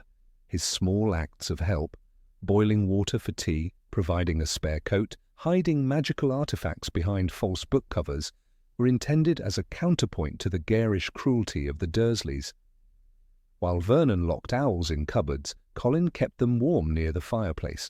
While Petunia spat at the mention of that school, Colin framed an etching of what he suspected was Hogwarts Castle and hung it in his stairwell, believing it to be from a fairy tale. Had he remained in the story, Colin would likely have died. Rowling admitted in a letter to her editor that muggles can't be allowed to know too much, but I liked him, and I mourned what he represented. There is something profoundly touching in that, a writer's grief, not just for a character, but for a missed opportunity. In many ways, the magical world's secrecy is its own form of prejudice. The statute of secrecy, while protective, is also isolating. Wizards and witches walk among muggles with disdain or indifference. Hermione's attempts to bridge the gap from Spew to her efforts to educate her friends about the non-magical world are often dismissed. Colin Merrow was to be another such bridge, not through politics but through empathy, and yet his absence is felt, especially in Half-Blood Prince, as the war tightens and the wizarding world retreats into itself. Would the narrative have changed had someone like Colin spoken up at a ministry hearing? Had he written about the magical underground in veiled terms through Muggle presses? Rowling once toyed with the idea of him publishing a fictional novel about his experiences, a book that magical authorities couldn't censor because it wasn't real. The title, Ink and Firelight. Magic, Colin believed, was not merely about power, it was about language, symbols, rituals, and faith. He likened it to poetry. "You must believe the words to make them work," he said in one unused scene, "like prayer or spells. It's the same mechanism." His role was minor but thematically potent. He was the outsider who sees truth and doesn't flinch. He was meant to appear briefly, perhaps in 2 or 3 chapters, then vanish again into the crowd. But readers would remember him, Rowling hoped, as the man who looked at a phoenix and didn't ask for proof. In the real world, there are Colins. People who witness injustice and intervene even when it's not their fight. People who open their homes to strangers because it's the right thing to do. Rowling has always insisted that the magic of the series is secondary to its moral core, that bravery, kindness, and loyalty matter more than bloodlines or broomsticks. Colin Merrow was that belief personified. Though his name never appears in the published text, his spirit lingers. In the quiet kindness of Muggleborns, in the courage of allies, in the recognition that being non-magical does not mean being powerless. Perhaps, in some dusty, imaginary corner of Diagon Alley, a bookshop once existed, wedged between a wand polisher and a spellwright stall, where a man with spectacles and a tweed coat asked only that you take your shoes off before browsing. There, between books bound in dragonhide and pages that turned themselves, a small brass plaque might still read, "To see magic, one must first believe it exists." And somewhere, in the forgotten footnotes of a world both magical and real, a Muggle without fear proved that courage is not measured by spells, but by actions. Number 22, Harry becomes a teacher. When the Battle of Hogwarts ended and the dust of war settled over the ancient stones of the castle, there was a silence that felt both victorious and tragic. Amid the ruins and the fallen, the boy who had survived, who had once been just a name whispered in hallways, stood older than his years. Harry Potter, the Chosen One, had fulfilled the prophecy. But what came next? The epilogue of The Deathly Hallows tells us that Harry became an Auror, and later head of the Department of Magical Law Enforcement. Yet once, in the early sketches of what his future might be, J.K. Rowling envisioned a different path, not through the corridors of the Ministry, but through the hallowed halls of Hogwarts. Harry was meant to return as a teacher, to take up the mantle of Professor of Defense against the Dark Arts. It was more than a job, it was a poetic full circle. The boy who once faced boggarts and banshees under the wary eye of Professor Lupin would become the master of the very subject that had both tormented and saved him. Defense against the Dark Arts wasn't just another class to Harry. It had been his lifeline, the only course that taught him how to stand against the night. To teach it would be to repay a debt to the school that raised him and the mentors who gave him their strength. Lupin, Moody, even Snape, each had left their mark on him. Even the fraudulent Lockhart had played a role in Harry's journey, if only by comparison. Rowling once hinted in interviews that her early drafts had Harry returning to Hogwarts after Voldemort's fall. In this version, Hogwarts was not just a school, but a healing ground. Its walls, cracked from curses and fire, would be mended alongside the hearts of those who had survived, and Harry, still so young yet burdened with so much, would help rebuild not just the castle, but the next generation of witches and wizards. He would stand at the front of the class, not as a savior, but as a teacher, guiding students through the dark the way Dumbledore and others had guided him. Imagine the first lesson. Harry, now in long black robes with a touch of modesty stitched into every seam, would stride into the defense classroom. It might still be haunted by memories. Students ducking from Cornish pixies, the ghostly echo of Lupin's calm voice, the shouts of a dueling club gone wrong. But this time, the students would see someone who had truly lived the curriculum. Not merely a skilled practitioner of jinxes and counter-curses, but someone who had faced Dementors without a teacher nearby, battled Death Eaters, survived the Triwizard Tournament, and walked through death itself. What made the idea so compelling was its intimacy. Unlike the impersonal grind of law enforcement at the Ministry, Hogwarts would have allowed Harry to connect. He was never a politician. Even as a student, he was at his best when leading Dumbledore's army, teaching others what he had learned by necessity. There was something raw and real in how he instructed Neville to disarm, or how he showed Ginny the proper wand movement for the Bat Bogey Hex. It wasn't formal, it wasn't polished, but it was effective. "You're not a bad teacher, Harry," Hermione had once said after a DA meeting, and she meant it. This alternate path would have turned the chosen one into the protector. There's something deeply symbolic in that. As a child, Harry had often been vulnerable within Hogwarts, facing threats that the adults failed to anticipate or stop. From the troll in the dungeons to the basilisk in the pipes, he had often defended the school more than it defended him. To return as its guardian, teaching future students how to shield themselves from darkness, was to reclaim that vulnerability and transform it into strength. And Hogwarts needed healing too. After the battle, many professors had either died or retired. McGonagall had stepped into the role of head mistress, but there were gaps to fill. Defense against the dark arts, cursed for decades, had finally been freed from Voldemort's jinx. For the first time in years, the position could be held for more than a single term. It was poetic justice. The curse had ended with the Dark Lord's death, and the boy who defeated him would become the first to teach the subject long-term. Imagine the first time Harry gave homework. Students scribbling down essays on the uses of the shield charm, while others whispered, "That's Harry Potter. He taught my older brother how to cast a Patronus." There would be awe. Yes, how could there not be? But over time, students would forget that he had been on chocolate frog cards and seen the face of death. They'd remember the man who always had a time for an extra tutoring session, who watched over their practice duels with quiet intensity, who cared if they got the spell right not for grades, but for survival. And perhaps the most emotional moment would come when a boggart was brought into the classroom. It was a tradition now, after Lupin, to use it in third year as a test of courage and control. When Harry finally faced it again, what would it become? Voldemort? Dead friends? A classroom full of disappointed students? Whatever it was, the class would watch him take a steady breath, raise his wand, and cast Ridiculous with the same certainty he had once reserved for far more lethal magic.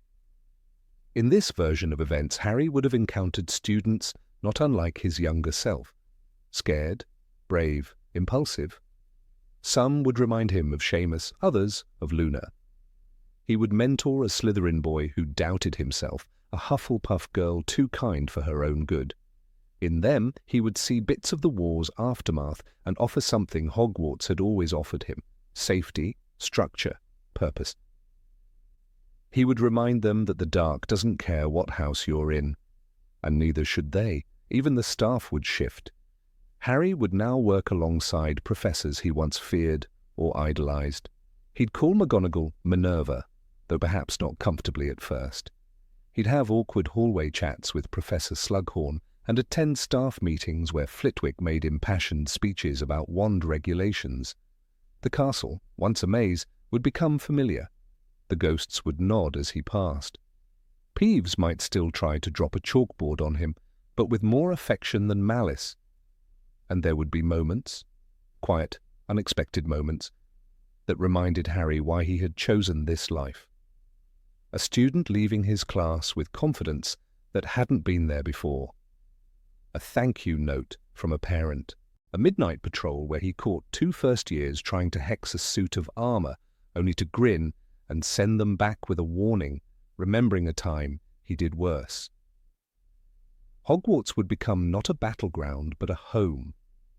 This idea of Harry as a teacher lives on in fan circles for a reason.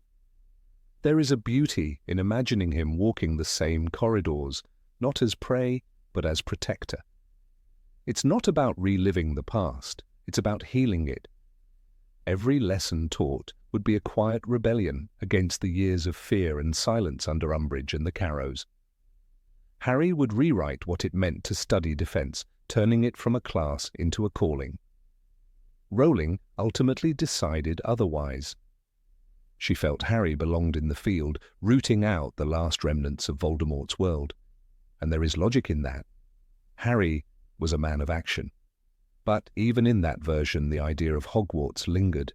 When his son Albus Severus boarded the train to begin his journey, Harry's hand trembled, not just from nerves, but from the memories that still echoed through the station. The war was over, but its ghosts followed him. Yet the version where Harry returns to Hogwarts has its own truth, one that exists in the margins of the canon. It's the story of the boy who lost everything and came back to give everything, who turned his trauma into guidance, his fear into wisdom.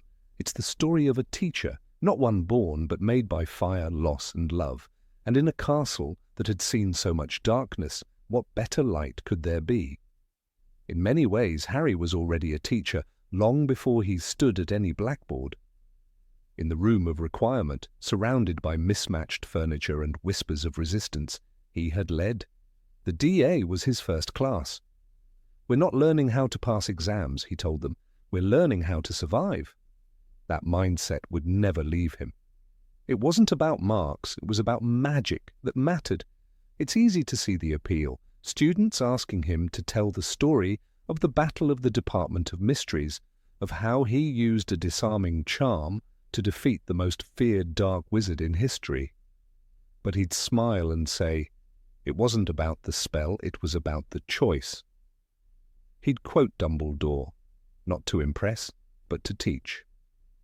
It is our choices, Harry, that show what we truly are. That would be his core message. That darkness exists, but so does the will to defy it. And over time, his fame would fade inside those walls.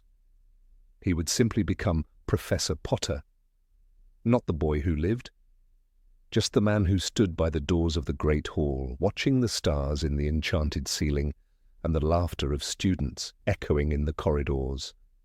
A man who once carried the weight of the world, now teaching others how to carry their own.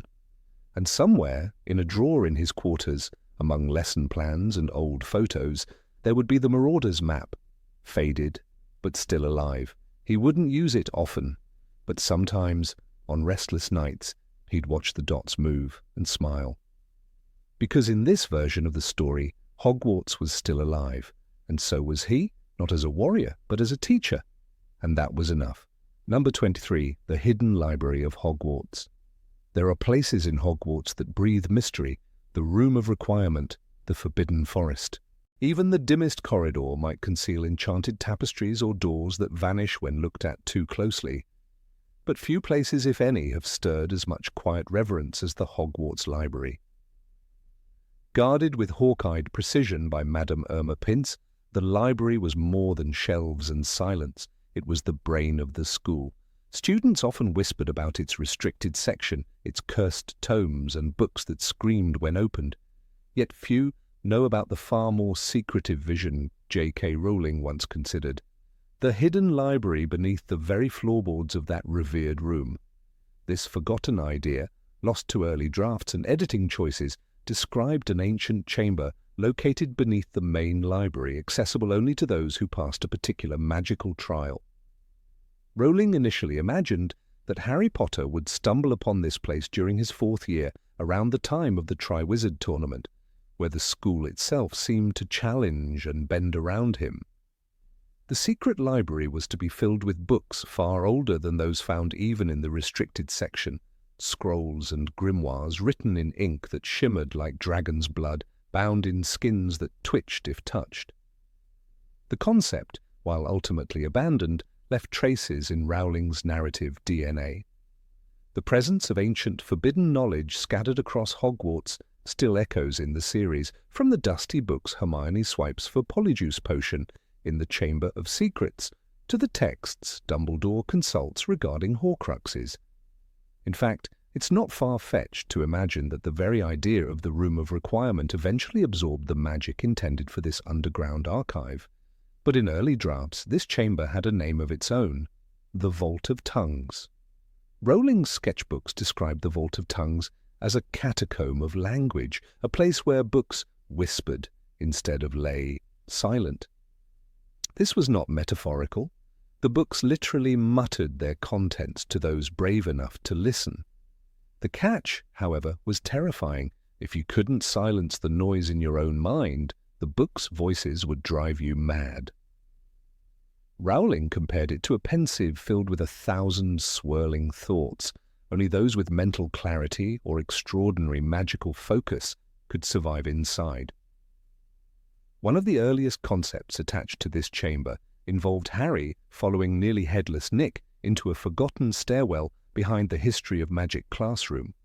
In this draft, he was guided by whispers, fragments of Latin and forgotten tongues that called to his scar, which reacted as it sometimes did in the presence of dark magic. The idea was to reveal, long before Dumbledore explained it, that part of Voldemort's soul was drawing Harry toward forbidden knowledge. That knowledge, Rowling thought, could be hidden in a room not on the Marauder's map. Imagine it. Harry steps through the lower stones of the castle into a subterranean world that smells of mildew, ashes, and dry parchment. His wand light flickers off rune-covered columns. The temperature drops, and around him, rows of chained books begin to hum. It was as if the past had a heartbeat, Rowling wrote in a now unpublished note. The books could not be borrowed, they could not even be touched. They existed to be listened to in silence by those the castle deemed ready. The Vault of Tongues would have been protected by riddles, not unlike the questions posed by the Ravenclaw doorknocker, but darker, older. Instead of logic, they demanded memory. The trial to enter required the student to recall a painful memory and relive it while holding their wand over a basin of moonlit ink. The ink would reveal whether the student had the strength to face ancient truth.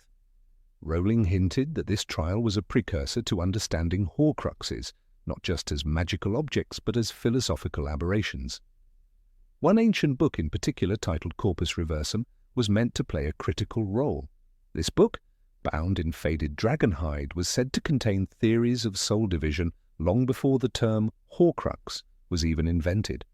Rowling originally planned that Harry would find it during a secret nighttime journey, one that took place after he'd seen Barty Crouch Jr. transform back from Mad-Eye Moody. In that version, the chamber would reflect Harry's mental state. The darker his thoughts, the louder the books whispered. The Corpus Reversum whispered so violently that even the other books shivered on their shelves. It's no coincidence that Corpus Reversum echoes Latin for the reversed body. The book did not describe how to make Horcruxes, but rather how the act warps the very nature of the body and the soul. Rowling, in a handwritten margin, noted that the soul wants to be whole. This is not just moral, it is magical law. This line would be echoed later in The Half-Blood Prince, when Dumbledore tells Harry, "You must understand the soul is supposed to remain intact. Splitting it is an act of violation, a supreme evil." Interestingly, the Chamber's guardian in this early idea was not a person, but a sentient scroll known as the Watcher. This scroll floated, unrolling itself mid-air, its letters rearranging like living creatures. It tested the students' intentions, asking silent questions that appeared in glowing ink. If the answers proved unworthy, the scroll disintegrated into ash and reformed the next night. Hermione was originally planned to attempt the trial and fail, not for lack of intelligence, but because her desire to prove herself outweighed her humility. Ron was never meant to know of the chamber. Rowling's notes suggest that the Vault of Tongues existed for Harry alone, as a metaphorical descent into his own psyche, where knowledge and temptation coiled together. A place of revelation, not action. But Rowling feared that introducing such a place would overpower the rest of Hogwarts' mysteries. As she noted in a 1999 interview, if everything important happened in one room, the rest of the castle would feel empty. And so the idea was dismantled, the books scattered, the scroll of the Watcher crumbled into literary dust, yet fragments of it still live. In the Deathly Hallows, for example, when Hermione produces the Tales of Beedle the Bard, and the symbol of the Deathly Hallows is discovered within, one feels the shadow of that other library, the one filled with ancient truths buried under centuries of stone. The Forbidden Section, too, becomes a diluted version of the secret library. We see it most clearly in The Philosopher's Stone, where Harry, under his invisibility cloak, creeps through it with a candle. He opens a book, and it screams. The shriek of the book filled the silent library, Rowling writes. But the Vault of Tongues didn't scream, it whispered. Its danger was not in noise, but in seduction. Knowledge as temptation, not terror. There is also the symbolic echo in The Order of the Phoenix, where Harry finds himself in the Department of Mysteries, facing doors that reveal hidden rooms of prophecy, memory, and death. These rooms function much like the abandoned secret library. They are arcane, dangerous, and symbolic. It's likely that Rowling, unwilling to sacrifice Hogwarts' equilibrium, transplanted the themes elsewhere in the wizarding world. Even the Room of Requirement borrows from this. Its ability to reveal what the user needs rather than wants recalls the vault's entrance riddle. Speak only what the soul remembers. In The Half-Blood Prince, Harry uses the room to hide the Half-Blood Prince's textbook, a dark artifact tied to a twisted kind of knowledge. In another draft, that book may have once been shelved, whispering, beneath the main library. Madame Pince herself may have been more than a mere librarian in the earlier drafts, a guardian, perhaps, of things she pretended not to know. Rowling once hinted that Pince knows more than she lets on, and that her paranoia over damaged books stemmed from guarding a place where knowledge had literal power. She was the gatekeeper to whispers. Her angry hiss when a book was mistreated may have been less about paper and more about protecting a legacy. Some fans theorize that the secret library was never truly cut, but hidden. Not from the characters, but from the readers. That Dumbledore himself used it. That Tom Riddle stood in its shadows long before Harry. That it exists behind the spells of concealment so powerful that even the Marauders never charted it. Hogwarts, after all, has secrets buried deeper than stone. As Dumbledore said, "You will find that I will only truly have left this school when none here are loyal to me." The secret library, in this light, becomes a reflection of the theme that runs through the series. Some truths cannot be taught. They must be discovered. The vault didn't teach spells, it taught consequence, not in the way a teacher might, but in the way that life does, by showing, by whispering, by asking questions we are not ready to answer. What remains today is not a canon room, but a phantom one, a literary ghost, a chamber where Harry might have stared too long into knowledge that looked back, where Voldemort's ambition and Dumbledore's caution might have met on a dusty shelf, where whispers once echoed in a language no longer spoken except by those who know that Hogwarts, even in fiction, is never fully mapped. Number 24. The Story of the Mirror of Erised. Few objects in the wizarding world are as hauntingly poetic and symbolically rich as the Mirror of Erised. Introduced in Harry Potter and the Philosopher's Stone, this ancient, towering artifact captured not only the imagination of readers but also the emotional depth of the story's young protagonist. Standing alone in a disused classroom of Hogwarts, the mirror reveals not one's reflection but their deepest, most desperate desires. Harry's first encounter with it is not a moment of wonder, it is a moment of ache. There, in the silver glass, he sees his parents whole and smiling, their hands resting gently on his shoulders. For a boy who grew up unloved and orphaned, this was more than magic. It was heartbreak made visible. What the readers didn't know was that J.K. Rowling originally planned for the mirror to return. In early drafts of Harry Potter and the Order of the Phoenix and Harry Potter and the Half-Blood Prince, the Mirror of Erised was slated to make a second appearance. Rowling wanted to explore how desires shift with time and how the mirror's vision could have evolved for characters who had undergone so much. Harry, now older, hardened by loss and the looming threat of Voldemort, would have looked into the glass and seen something starkly different. No longer the child yearning for his parents, he might have seen his friends safe, Voldemort defeated, or perhaps even a glimpse of himself with a family of his own. But that narrative path was abandoned. Instead, the mirror became a static relic of the first book, almost a myth within the myth. Its full potential was never revisited.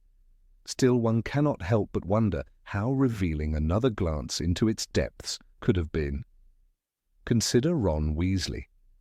When he looked into the mirror in his first year, he saw himself as head boy and Quidditch captain, basking in glory and admiration, a clear cry for recognition and identity among 6 siblings. Had the mirror returned, what might Ron have seen during his stormy adolescence? Perhaps Hermione's hand in his, or a vision of himself as someone truly independent and worthy without comparison to Harry. These shifts would have laid bare the emotional evolution of the trio in a profound way. More fascinating still is the early concept Rowling explored in her notes, where the mirror's origin was not shrouded in mystery, but tied directly to the very foundation of Hogwarts. In this scrapped storyline, the Mirror of Erised had once belonged to one of the school's founders, Helga Hufflepuff to be precise. Passed down through centuries, it was not always a device for sentimentality. The mirror originally bore a hidden inscription that, when interpreted correctly, would open a secret chamber housing a powerful magical artifact, a kind of proto-Horcrux narrative, years before the concept of Horcruxes fully crystallized in Rowling's imagination. This version of the mirror held far more narrative weight. Its deceptive enchantment, giving only the illusion of one's desires, would serve as a key to unlocking something real, something dangerous. But as Rowling began refining the storyline of Voldemort's Horcruxes and their dark, soul-tearing implications, the mirror's role diminished. There simply wasn't space for both devices in the tightly structured final arc. The mirror became instead a symbol of yearning, of dreams untethered to consequence, a child's longing rather than a warrior's tool. Yet even within its brief time in the spotlight, the Mirror of Erised offered one of the most poignant emotional lessons in the series. Dumbledore's warning to Harry still resonates with readers of all ages. It does not do to dwell on dreams and forget to live. That single line, offered with gentle wisdom, carried the thematic burden of an entire book. For Harry, the mirror represented not only desire but danger. He lost himself in it, returning night after night to see his family, to cling to a memory that never truly existed. Dumbledore's decision to move the mirror was not a punishment, but an act of protection. Not from others, but from the power of illusion. In many ways, the mirror functioned like a drug. Its magic offered comfort, but comfort at the price of progress. It asked for nothing, but took everything. Rowling subtly implied that the longer one looked, the more lost one became, and in that loss identity could fade, purpose could waver. When Dumbledore admitted that he too had once seen something in the mirror, something he would not name, It added an additional layer of sorrow. Even the great headmaster, wise and composed, carried a wound deep enough to summon the mirror's power. The missing reappearance of the Mirror of Erised in later books is made even more tragic by the fact that Harry changed so much. Imagine him standing before it after the death of Sirius Black. Would the glass still show his parents, or would it now reveal Sirius alive? Or perhaps an entire family gathered, a vision that included James, Lily, Sirius, and Remus Lupin, all together, safe and laughing. The mirror's capacity to reflect emotional growth and shifting attachments could have created one of the series' most profound character arcs. Instead, the only remaining thread of the mirror lives in memory. Its absence is itself symbolic. As Harry matures, he no longer needs the mirror. He learns to live without dreams that cannot become reality. By the time of the final battle, he chooses not what he desires most, but what is right and necessary. The boy who once sat alone in front of a magical glass, longing for love, becomes the man who walks willingly to death to save others. That transformation speaks louder than any image the mirror could offer. But what if the mirror had been corrupted? That too was considered in Rowling's brainstorming stages. In one early version, the mirror did not simply reflect desires, it manipulated them. A cursed enchantment lured viewers deeper, distorting their wants until they became twisted versions of the self. Harry, under this influence, might have begun to confuse fantasy with truth, rejecting those who tried to pull him back. Such a story would have paralleled his later struggle with the lure of the Resurrection Stone, another artifact that tempts with the promise of seeing lost loved ones again. Even without corruption, the mirror's emotional weight was enormous. When Hermione saw it, though this was never shown in the books, Rowling once stated that her reflection would have included her standing shoulder to shoulder with her parents, proud and smiling, fully integrated into the wizarding world. For a girl constantly caught between two identities, this would have been her heart's truest longing, unity. Neville Longbottom, too, was considered for a moment. With the mirror, his reflection, Rowling once noted, would have shown him as a powerful wizard, confident and respected, with his parents restored to health. This single vision would have encapsulated the great what-if of Neville's life, the unchosen path where Voldemort marked him instead of Harry, and the terrible consequences that followed. And so the Mirror of Erised remains one of the greatest what-could-have-beens of the series. It is a character in its own right, silent, still, but infinitely expressive. It doesn't speak, it doesn't move, and yet it reveals the most secret corners of the soul. It is the only object in the first book that is not explained through rules or spells. Its magic is intuitive, emotional, and, in many ways, painful. Its name, Erised, is simply desire spelled backward, and that simple trick of language perfectly mirrors the object's nature. It reflects back not what is real, but what is reversed, unreachable, distorted.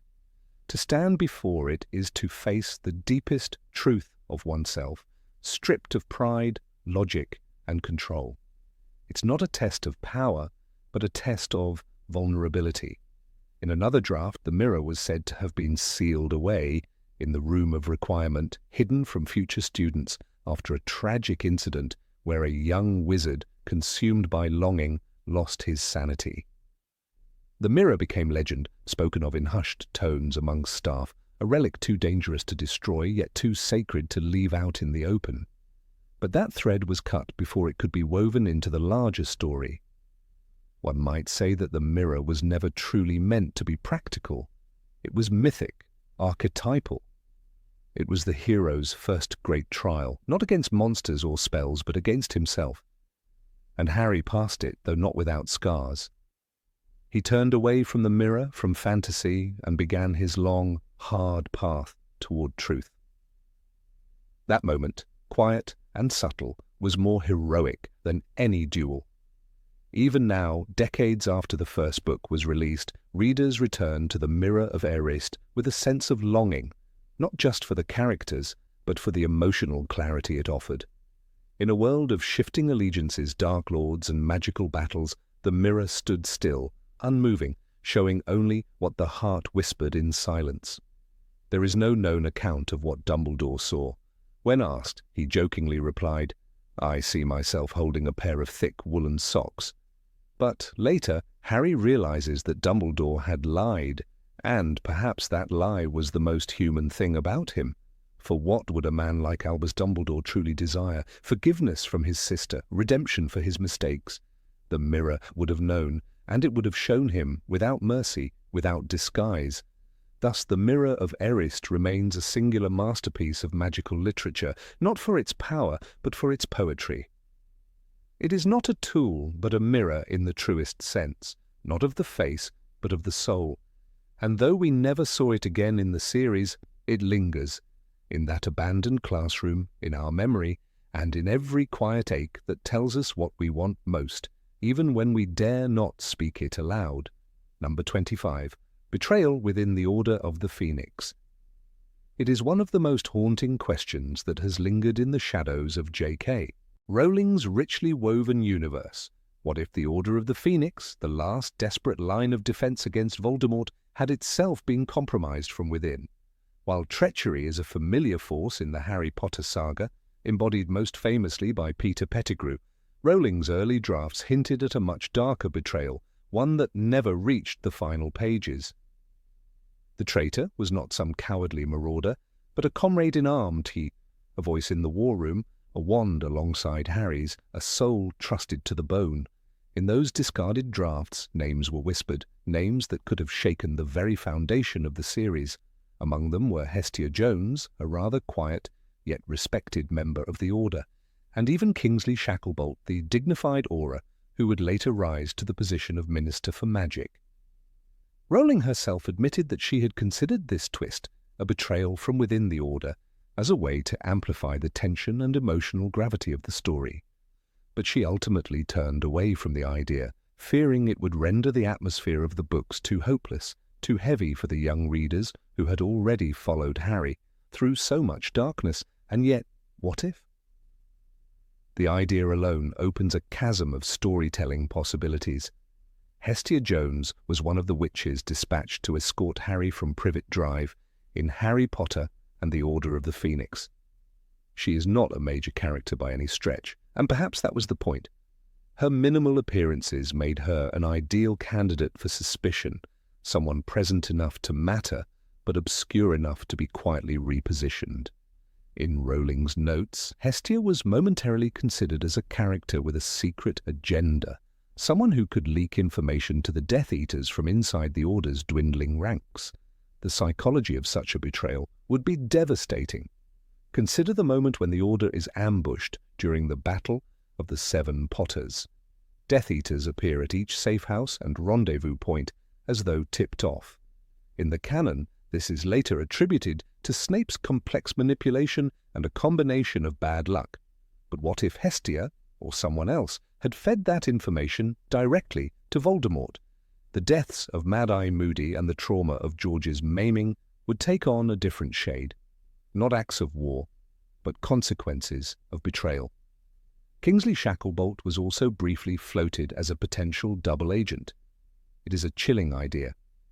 As an Auror, Kingsley was embedded deeply within the Ministry and trusted implicitly by Dumbledore. He was responsible for planting false information about Sirius Black, a move that helped protect Harry's godfather.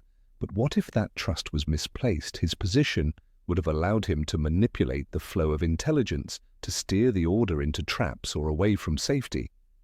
The very man who guarded the Prime Minister, who fought bravely in the Department of Mysteries, might have been playing a longer game, smiling as he stood behind Harry, whispering secrets through the shadows. Such a twist would have echoed the ultimate betrayal in the series, that of Peter Pettigrew, who sold the Potters to Voldemort. But there's a fundamental difference between a coward like Wormtail and a traitor within the Order's second generation. Pettigrew was a man consumed by fear. But Hestia or Kingsley? That would have meant ideology, purpose, a belief that Voldemort's vision, or at least his inevitable dominance, made loyalty to the Order a lost cause. It would have shifted the emotional center of the series from courage under pressure to fear of infiltration. Rowling has said that she avoided this plot because the Order was already under siege. Their numbers were small, their leadership fragile. The loss of Dumbledore in Book 6 had already cracked the foundation. To introduce betrayal on top of that would have shifted the tone irreversibly. But what's fascinating is that in narrative structure, this unused storyline continued to breathe. Readers suspected betrayal even where there was none. Characters like Mundungus Fletcher, unreliable, morally flexible, kept suspicion alive. Was it him who gave the Death Eaters information? Was he paid off? Was he scared? Rowling used these questions to great effect, sustaining a sense of paranoia. The seeds of betrayal were everywhere. In Order of the Phoenix, the Ministry is portrayed as incompetent, paranoid, and cruel. A system so broken that even good wizards like Percy Weasley get swept into the madness. And amidst this chaos, the Order functioned as a parallel resistance. It was built on loyalty, secrecy, and trust. If any one of those bonds had snapped, the entire rebellion could have crumbled. Rowling toyed with this dynamic, making us question even the most seemingly trustworthy characters. Snape, of course, remains the ultimate double agent, but he is outside the scope of the Order. His loyalties, though tangled, are never tied to the group protecting Harry. That's part of why the idea of an Order betrayal would have stung so deeply. Snape was Dumbledore's secret. But someone like Hestia or Kingsley, that would have been Harry's. Take, for example, the death of Sirius Black. It happens within the veil of confusion during the battle at the Department of Mysteries. The teenagers are ambushed. The Order arrives, but it's almost too late. Bellatrix is waiting. What if she had known they were coming? What if a whisper from a fellow Order member had ensured Sirius's death? The emotional impact of that loss is already immense, but filtered through the lens of betrayal, it becomes unbearable. Not just a tragedy, but a conspiracy. Kingsley's role in the Battle of the Seven Potters also becomes suspect when viewed through this lens. He is one of the first to return to the burrow, and he quickly offers reassurance. The only one who's hurt is George, and he'll be all right. But what if that calm demeanor was masking something else? What if Kingsley's arrival wasn't just timely but orchestrated, a cover for the information he had passed? Such reinterpretations chill the spine, not because they are canon, but because they were almost canon. There is also the fascinating question of why Rowling chose not to make Mundungus Fletcher the traitor. He was already disliked, already morally murky. His cowardice during the Battle of the Seven Potters led to Moody's death, but Rowling left his failures as flaws, not treason. This was a deliberate narrative choice. Fletcher's weakness made him human, not evil. But the presence of that possibility kept readers alert, scanning every interaction for signs of a deeper rot. The brilliance of Rowling's decision to abandon this plot lies in the tension it still created. By not showing us a traitor, she made us believe in one. The Order's members are rarely shown in deep personal light. We don't get long monologues from Hestia or chapters dedicated to Kingsley. This absence creates a vacuum, one that our imaginations eagerly fill. Who are they? Where were they before the Order? What secrets do they hold? The use of suspicion as a tool is clearest in the final book, where the Order is forced into hiding. Safe houses are compromised. Allies disappear. Voldemort's reach extends through every layer of magical society. Trust becomes both weapon and weakness. In such an atmosphere, the very idea of a traitor is enough to destabilize the fragile hope the Order offers.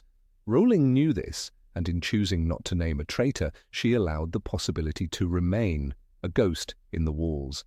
Even in Harry Potter and the Deathly Hallows, Kingsley is portrayed as calm and righteous. He coordinates the resistance, helps organize the new underground radio show Potterwatch, and becomes a voice of hope. But what if that show, designed to bolster morale, was also feeding information to Voldemort's spies? The idea is sickening, and yet the narrative framework could support it. Kingsley knew everything. He was everywhere, and if he had turned, no one would have seen it coming. Rowling later stated in interviews that she ultimately believed in the strength of the Order's unity. They had already lost so much, she said. To take one of their own would have broken them. And perhaps that is why she kept the betrayal in the shadows, unwritten but not unthought. The draft pages bearing these ideas were shelved, but their implications lingered. They reshaped how we viewed the Order. They coloured our trust. In the end, Rowling gave us a war defined not by the corruption of allies, but by their persistence. The Order of the Phoenix endured loss, defeat, and despair. But they never lost each other. In a world where so many betrayed, Barty Crouch Jr., Peter Pettigrew, even Regulus Black, the Order stood as a rare bastion of unwavering loyalty. Perhaps that is why they mattered, not because they were perfect, but because, despite everything, they did not fall apart. And yet the question remains, what if one had turned? What would that have done to Harry's faith in others, to his ability to trust?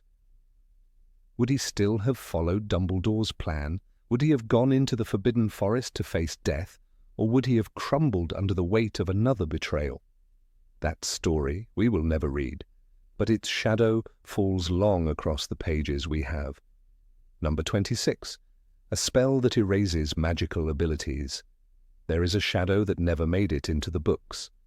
A whisper of an idea that once crossed J.K. Rowling's mind, but was ultimately locked away, deemed too terrifying even for a world already teeming with Death Eaters, unforgivable curses, and soul-sucking dementors. It was a spell. A terrible, final spell. One that could silence magic within a wizard forever. Not a hex, not a curse, but an irreversible severance, a clean, surgical removal of what made a witch or wizard who they were. Rowling called it a last resort, a weapon of magical war. And in one of the earliest drafts of the final Harry Potter books, this very spell nearly touched the story's beating heart. Harry himself. The concept first arose during the early construction of Harry Potter and the Deathly Hallows. The war had escalated, the stakes had never been higher. Voldemort, in his obsession with dominance and bloodline purity, had already desecrated so many sacred laws of magic. The Killing Curse had become his signature, the Cruciatus Curse his pleasure, the Imperious Curse his political tool. But this would have been different. Not death, not pain, not control, but erasure. A quiet, surgical obliteration of the magic that pulsed through a person's veins. For Rowling, it was an exploration into the darkest corner of magical ethics. Could one strip a wizard of their essence and still call it justice?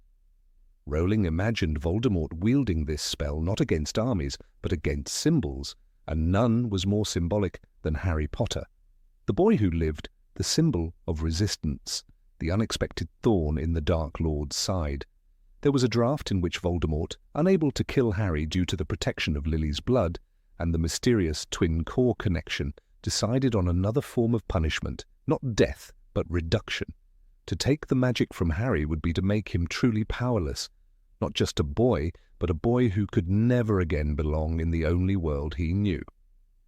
Such a spell would have likely had a name lost to ancient magical dialects. Rowling never revealed it, but one can imagine it sounding like a verdict, not an incantation. Perhaps it echoed through the air with clinical precision, a spell that had to be spoken clearly, deliberately. No room for error. One syllable too long and the magic would collapse, either failing entirely or causing an unexpected rupture in the caster's own magic. It wasn't the kind of thing taught at Durmstrang or hidden in the restricted section. It was rumoured, perhaps known only by those who had studied the very origin of magical essence. Those who believed that magic could be untangled like thread from the human soul. In Rowling's notes, the spell was feared even by those loyal to Voldemort. Bellatrix Lestrange, driven as she was by fanaticism, flinched at the idea. Snape, ever the pragmatist, warned of magical imbalance. Magic is not a tool you can remove from the wielder, Rowling wrote in a margin. It is the blood, it is breath. She feared that once such a spell was introduced, It would unravel the very laws that governed the magical world, the unspoken rule that magic, though it could be abused, could never be stolen outright. The impact of such a spell would be catastrophic. Imagine Neville Longbottom, who grew into a formidable warrior, suddenly robbed of the very power that allowed him to avenge his parents. Or Luna Lovegood, silenced forever from her dreamy charms and whimsical hexes. Imagine Hermione Granger losing access to every incantation, every charm she mastered. It would not simply be about lost power, it would be about losing identity. For magic was not a skill, it was an extension of being. As Albus Dumbledore once said, you think the dead we loved ever truly leave us? You think that we don't recall them more clearly than ever in times of great trouble? To a wizard, magic is memory, instinct, heritage. Remove it, and you erase lineage itself. Rowling once pondered a scene in which Harry, facing Voldemort in the Forbidden Forest, is offered a choice: death by wand, or life without magic. Voldemort, smug and confident, offers this fate as a twisted form of mercy. Live, he might say, and as nothing. In that imagined scenario, Harry does not answer. He stands still, wand at his side, not out of defiance, but devastation. Rowling wrote that the very thought of being cut off from magic broke something in him deeper than fear. This was not oblivion which steals memories, nor was it the wand snapping that expels young wizards. Those are external acts, reversible, symbolic. This would be permanent, molecular. The closest the books ever came to such a notion was the case of Ariana Dumbledore, whose magical power became dangerously uncontrollable after a traumatic event. But even then, her magic did not vanish. It turned inward, wild and feral. In contrast, this spell would not twist or hide magic. It would extinguish it. And what of squibs then? Rowling thought of them too. Argus Filch, the bitter caretaker of Hogwarts, born to magical parents, but without magic himself, lived a life of shame and resentment, but his condition was natural, a glitch in the inheritance of magical genes, not the result of an external curse. Filch was born without a spark. The erased wizard would live knowing the flame had once burned and was cruelly blown out. The psychological trauma, Rowling feared, would be worse than death. Rowling feared the thematic implications most. Harry Potter, at its heart, is a story about embracing one's identity. Harry's journey is not about acquiring power, but understanding it, mastering it for good. To introduce a spell that forcibly removed identity undermined that arc. It introduced a power not even Voldemort should wield, the ability to rewrite what someone was born to be. Magic, Rowling believed, must be bound by limits. Not every dark idea should be made real. In Voldemort's worldview, however, such a spell made sense. He did not seek balance. He sought control. He mutilated his own soul, commanded snakes, and tried to overcome death. For him, removing magic from someone else would be the ultimate act of dominance. More than killing, it would be humiliation.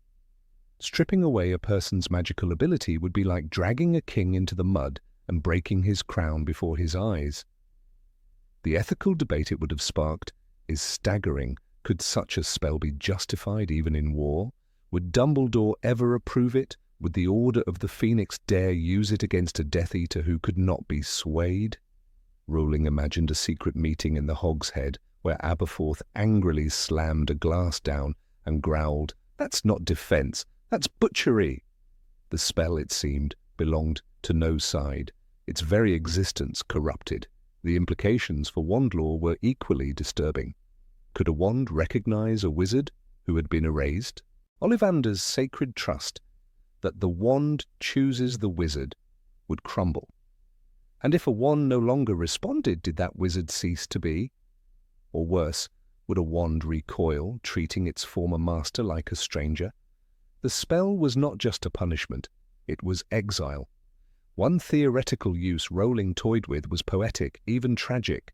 A desperate mother, cornered by Death Eaters, chooses to use the spell on her own son, not to punish, but to protect. By removing his magic, she makes him invisible to the magical tracking systems, hiding him in plain sight among muggles. It was a sacrifice. She would rather her child live as a squib than die as a wizard. Rowling wept writing that scene. She deleted it. Too much, she wrote. Too much grief.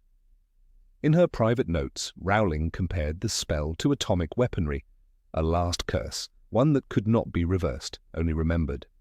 Like the Elder Wand, it would become a myth, passed through centuries, feared more than used. Wizards would whisper its name in candlelit libraries behind locked doors, always wondering if it had truly been lost or merely buried. Perhaps one copy of it remained, hidden in the Department of Mysteries, behind a door even unspeakables refused to enter. The closest the canon ever came to this kind of magical erasure was the Dementor's kiss, a fate worse than death, removing not the magic, but the soul. Rowling saw this new spell as its terrible sibling, not the loss of soul but of spark. She feared it even more because it left the body alive, the eyes open, the heart beating, with nothing inside. "Magic," she once wrote, "is a song the body remembers. To take that is to silence the self." And so she abandoned it. Voldemort would remain a murderer, not a surgeon of souls. Harry would remain a wizard, even in death. And the readers, though they never saw that spell written on the page, would still feel its echo. The idea that such power could exist, and that someone might dare to use it, lingers like a curse that never quite left the room. Perhaps in the end, Rowling knew the true danger was not in Voldemort casting such a spell, but in the reader imagining it. Because once a spell like that enters your mind, it never truly leaves. Number 28. A magical illness sweeps through Hogwarts. Of all the untold secrets of Hogwarts, few are as haunting as the idea once hidden deep in J.K. Rowling's discarded notes, a magical illness, strange and uncontrollable, sweeping through the stone halls of the ancient school. Before Harry Potter and the Half-Blood Prince took its final form, Rowling considered weaving into the plot a mysterious epidemic, one that would infect not only the students, but the very heart of the castle. This wasn't a simple cold or a case of magical flu, it was something more sinister, more unpredictable. A magical sickness with side effects that defied logic, and yet seemed perfectly at home in the world of spells and secrets. The disease was not caused by dark wizards or Death Eaters, nor was it unleashed by a deliberate act of sabotage. According to Rowling's notes, the origin lay within the very walls of Hogwarts, in the potions classroom, deep in the dungeons. The trigger, a failed experiment during an advanced brewing session supervised by Professor Horace Slughorn. One of the students, likely a NEWT-level Slytherin, with a talent for reckless innovation, had attempted a blend of elixir to induce euphoria with a draught of living death. The reaction was not explosive, but it was insidious. A silver mist had filled the room. Laughter echoed. Then silence. And something lingered in the air. The illness did not strike immediately. It crept through the castle like a whisper. First came the laughter, uncontrollable and inappropriate. Students would burst into fits of giggles during meals, lessons, or even detentions. Then the more serious effects appeared. One Ravenclaw, a third-year girl named Marietta Fletchley, woke up one morning unable to perform even the simplest Lumos spell. Another, a Hufflepuff named Graham Montmorency, began turning into a badger at odd intervals, his transformation triggered not by the full moon or spell work, but by sneezing. The worst case was a Gryffindor named Daisy Macmillan, who began speaking in Parseltongue, despite having no known connection to snakes or the Slytherin line. Word spread quickly, but not beyond the castle. Hogwarts, usually a haven, became something else, a place under quarantine. Madame Pomfrey, though skilled beyond most healers at St. Mungo's, found herself baffled. "It's as though the illness has a mind of its own," she noted in Rowling's abandoned draft. Professor McGonagall, always composed, grew visibly anxious. "Hogwarts has stood through wars and plagues," she remarked in one scene, "but we have never seen magic behave like this." Headmaster Dumbledore, calm but deeply troubled, called upon the Department of Mysteries to investigate, but even the unspeakables could offer no remedy. The illness was indiscriminate. Purebloods, muggle-borns, half-bloods, it did not matter. The enchantments protecting Hogwarts, both ancient and recent, seemed powerless. Peeves the poltergeist found the whole ordeal hilarious, echoing students' giggles with his own twisted cackling. Even the ghosts were uneasy. The Grey Lady was last seen vanishing through the library wall, whispering, "It remembers." As panic grew, suspicions arose. Some believed the sickness was tied to an object, a magical artifact brought unknowingly by a student. Filch, always suspicious of contraband, began confiscating everything from cursed diaries to enchanted lunchboxes. Eventually, a strange discovery was made, an ancient locket, found tucked away behind a tapestry near the Room of Requirement. It was not the Horcrux, Rowling had not yet finalized that plot, but rather a cursed object once belonging to a 17th century alchemist who believed in fusing magical energy with emotion. The locket pulsed with residual enchantment, its center cold and humming. It was Luna Lovegood who made the connection. She told Professor Flitwick that the symptoms reminded her of something she read in the Quibbler, a disease known as whimsy wane, said to be caused by magical build-up in emotionally charged environments. At first, her idea was dismissed, but then Hermione Granger, ever the scholar, cross-referenced magical maladies and found a match in a footnote from Encyclopedia Magica. A sickness of shifting essence, often mistaken for possession or transfiguration accidents, known to arise where powerful emotions and failed enchantments collide. As days passed, the castle began to change. Staircases refused to settle. Paintings began to whisper warnings instead of greetings. The suits of armor in the hallway outside the Great Hall turned inward, facing the wall, as if shielding themselves from something unseen. Even the Forbidden Forest remained unusually silent, its creatures restless but avoiding the castle grounds. Harry Potter, Ron Weasley and Hermione Granger, though caught in the storm, had little involvement in solving the crisis, another reason Rowling may have abandoned the arc. At this stage in the book's development, the focus was shifting toward Horcruxes, Snape's backstory, and Draco's mission. Still, in these drafts, Harry was depicted as deeply unsettled by the illness. In one line, he observes, "Hogwarts isn't just sick, it's scared." Hermione, always methodical, took to mapping the spread of symptoms, noting connections to proximity with certain corridors, while Ron began checking himself in the mirror every hour to make sure he hadn't grown feathers. The faculty held emergency meetings in the staff room, now sealed with protective wards. Professor Sprout tried crafting a herbal counter-potion using bubotuber pus and moondew, but it caused temporary amnesia. Professor Trelawney claimed to have predicted the illness in a tea-leaf pattern months earlier, though no one believed her. Dobby the house elf was seen racing through corridors with socks full of murtlap essence, trying to treat afflicted students in secret, believing the sickness was punishment for disloyalty to Hogwarts. One memorable entry in Rowling's draft describes a moment when Fawkes, Dumbledore's phoenix, flew over the Great Hall and cried a mournful note. For the briefest moment, every student affected by the illness ceased their symptoms, but within minutes the laughter and transformations resumed. It seemed even Phoenix tears could not fully undo the curse, suggesting that the magic at work was deeper than healing, something closer to magical resonance gone rogue. The eventual resolution, as conceived in the notes, would have involved isolating the source of magical imbalance. A plan was drafted for a clandestine journey into the castle's oldest foundations, below even the Chamber of Secrets, where ancient ley lines crossed beneath the castle. It was here, Rowling imagined, that magic pooled and pulsed like a heart. If these lines were disturbed by a cursed object or a volatile potion, they could, in theory, cause anomalies like the epidemic. But time constraints and the growing complexity of Voldemort's plot forced Rowling to abandon this thread. Still, the echoes of the illness linger. Some fragments made it into the final books in altered form.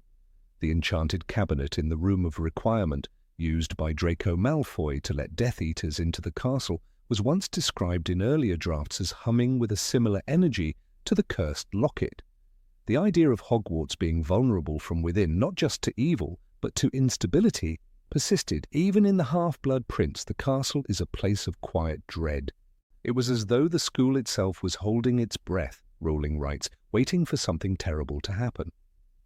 The illness narrative would have added a layer of dread and wonder to the Hogwarts mythos. It would have reminded readers that magic, while powerful, is not always predictable, that the very things which protect and enchant can also rebel, that a castle built on secrets cannot always contain them, and that even wizards and witches must face the fear of the unknown, not just in their enemies, but in themselves. In many ways, the story of the magical illness remains one of the most intriguing what-ifs of the Harry Potter universe. It is a tale of vulnerability, of a sanctuary cracking under the weight of its own mystique. It also reflects a recurring theme in Rowling's work, that safety is often an illusion, and that growth comes through disruption. Though never canon, this discarded plotline carries the weight of possibility. Fans have long speculated about what might have happened if Rowling had pursued the idea to its end. Would the illness have exposed hidden loyalties? Would students have turned on one another in fear? Would Dumbledore's death have carried an even deeper weight if Hogwarts had already been weakened by internal sickness? Perhaps the most chilling detail is one final note in Rowling's margin. The illness ends when the castle accepts it. A cryptic line, perhaps metaphorical, perhaps literal. It suggests that Hogwarts, as alive as any of its inhabitants, had to acknowledge its own scars before healing could begin. The idea that a place could resist or embrace change, not by spell or sword, but by memory, opens haunting questions about the nature of magical architecture, legacy, and identity. And so the illness remains a ghost in the margins of the Harry Potter series, a spell never cast, a sickness never named, but no less powerful in the imagination of those who wonder what lies behind the walls of Hogwarts, in the corridors where magic once faltered and shadows danced. Number 29, the final duel between Harry and Voldemort in Godric's Hollow. Of all the locations woven into the mythos of the wizarding world, few are as sacred as Godric's Hollow. It is the birthplace of Harry's legend, the resting place of his parents, and the first battleground in the war against Voldemort. There, on that cold Halloween night, James and Lily Potter made their final stand. The house still bears the scars of that night, the roof blown apart, the walls cracked open, and silence echoing through the ruins. Now imagine the final duel between Harry Potter and Lord Voldemort taking place there, amidst the skeletal remains of that once happy home. It is not difficult to envision, for one of the earliest concepts of Deathly Hallows considered exactly that. The most epic confrontation in the series could have ended where it all began, in a fog-covered field, with death and memory lingering like ghosts. In this alternate vision, Harry would have returned to the place of his origin, not only to face the truth of his past, but also to confront the darkest shadow of his future. The duel would have unfolded under a bleak moon, the twisted remains of the Potter cottage looming in the background, like a monument to lost innocence. It would be a setting steeped in personal grief, where Lily's laughter once echoed and baby Harry had his crib beside a window. Voldemort's presence in that place would not be symbolic, it would be invasive. His form, now grotesquely human again, would contaminate the sanctity of what was once a loving home. Rowling once described writing that final duel as one of the most emotionally taxing experiences in her career. In the version we know, the duel is staged at Hogwarts, a place that has become more than a school. It is a battleground, a sanctuary, and the cradle of resistance. Yet had the duel occurred in Godric's Hollow, it would have been more intimate, less grand in scope, but deeper in emotional resonance. There would be no audience, no fanfare, only Harry and Voldemort, the last surviving members of a prophecy written in pain. The battlefield would not be filled with cheers or cries, but only the whistling wind and the crunch of frost underfoot. It is important to understand how this alternate setting would have reframed the tone of the story's climax. At Hogwarts, the duel carried the weight of the entire wizarding world. Every corner of the castle held history, the Chamber of Secrets, the Great Hall, the Room of Requirement. The setting was layered with allegory, love, sacrifice, unity. Godric's Hollow, by contrast, was purely personal. The entire wizarding world would still be at stake, but the moment would belong to Harry alone. He would not be fighting for the school, the professors, or his friends. He would be fighting for his family, for the ghosts that had haunted him since infancy. The visual composition of such a duel is haunting.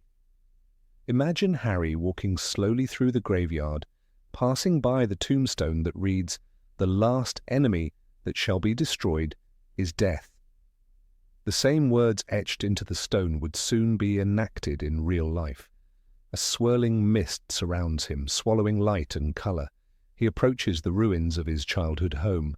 There is no crowd, no defenders, just the hollow wind and the man who killed his mother and laughed at his father. The confrontation is almost operatic in tone, two destinies finally intersecting under the shadow of a broken house. What changes is not merely the location, but the emotional symmetry. Voldemort, whose rise to power began with the murder of the Potters, would now face his end at the very sight of his first victory. The circular nature of his downfall would be poetic. His own Horcrux, unknowingly embedded in Harry's soul that night, would now be destroyed mere feet from where it was created. The field becomes sacred and damned at once. Each spell cast is not just magic, it is memory, history, grief. Avada Kedavra and Expelliarmus would echo like funeral bells across the empty hollow. In the book, Voldemort dies not with grandeur, but with a whimper. Tom Riddle hit the floor with a mundane finality, Rowling writes, underscoring the idea that the Dark Lord was just a man, stripped of his legend.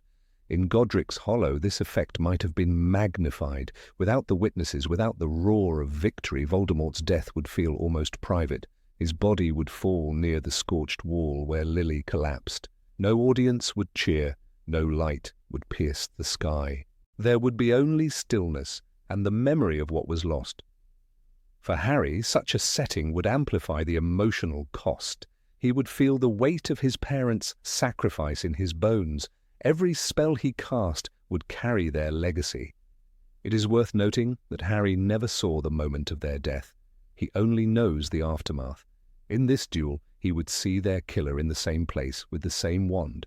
It is a catharsis that borders on tragedy. There would be no joy in victory, only release. The war ends not in triumph, but in quiet reconciliation with pain. Neville Longbottom's parallel arc adds another layer to this imagined ending. Neville, who could have been the chosen one, avenges his parents at Hogwarts by killing Nagini. But had the battle been staged in Godric's Hollow, Neville's role might have been altered. The weight of avenging parents would shift even more dramatically to Harry, whose own confrontation becomes less about prophecy and more about reclaiming a haunted legacy. Perhaps it is fitting that Rowling kept this duel at Hogwarts, where every student, every ghost, every brick echoed resistance. But the haunting quiet of Godric's Hollow offers a different kind of truth, the one that lingers when the world forgets, and only the personal remains. Imagine, too, how the house itself might have reacted. In Deathly Hallows, Bathilda Bagshot's cottage trembles with history and dark enchantment. The Potter home, too, might have held its own enchantments. Spells of protection long faded, walls saturated with the last moments of Lily's love. The duel could disturb those energies, cracks in the earth, whispers in the wind. The setting becomes an emotional character, echoing both sorrow and fury. Albus Dumbledore once said, "Do not pity the dead, Harry. Pity the living and, above all, those who live without love." In Godric's Hollow, this quote takes on new dimensions. Harry would not be surrounded by the living, but the echoes of love long past. It would be an exorcism of sorts, not only of Voldemort, but of the burden Harry has carried. He was never just the boy who lived, he was the boy who lost. And in this version, he would lose once more before he won. A duel without witnesses would also affect the legacy of the story. Would the wizarding world believe the tale? Would they honor Harry with the same reverence? Or would the truth remain buried under snow and dust? The absence of communal closure would make the victory feel less like a revolution and more like a secret kept between a boy and the ruin of his family's home. And maybe that's the point. Maybe some victories are meant to be private. From a structural standpoint, Placing the duel in Godric's Hollow also removes the grand finale from the larger ensemble cast. We wouldn't see Molly Weasley defeating Bellatrix, or the tide of house elves pouring out to defend the castle. We would miss the moment when the statues of Hogwarts come to life. But what we gain is something quieter. A battle that belongs wholly to Harry, isolated from the noise and glory of war. The Horcrux within Harry, destroyed in the Forbidden Forest, would also resonate differently in this alternate timeline. In the book, Harry's sacrifice is both literal and spiritual. He dies so others may live. If he were to return from near death to face Voldemort in Godric's Hollow, the symbolism shifts. It becomes less about the world and more about himself. The Hollow is no longer just a place, it is a state of being, a void filled with grief, finally confronted. There is a curious beauty in imagining Voldemort's final words, spoken not in arrogance before a crowd, but in panic before a ghost. No matter how powerful he became, he was always haunted by death. And in Godric's Hollow, death would speak back, not in words, but in setting, silence, memory. The field becomes his reckoning, the house he shattered becomes his tomb. Rowling's decision to stage the final duel at Hogwarts makes sense within the logic of her story, but the path not taken offers its own revelations. The duel in Godric's Hollow would have turned the ending into a whisper instead of a roar. It would have reminded us that at the heart of all war lies personal loss, that victory is often accompanied by silence, and that some endings don't need applause to be profound. The concept of home runs deep in the Harry Potter series. For many, Hogwarts is home, but for Harry the idea of home is fractured. It is an ideal more than a memory. A duel in Godric's Hollow would be his attempt to stitch that idea back together, to claim a place that was never truly his, and to banish the shadow that took it from him. Even the name Godric's Hollow carries meaning. Named after one of the founders of Hogwarts, it connects the past to the present. It is the origin of legend, just as Harry is the reluctant heir to one.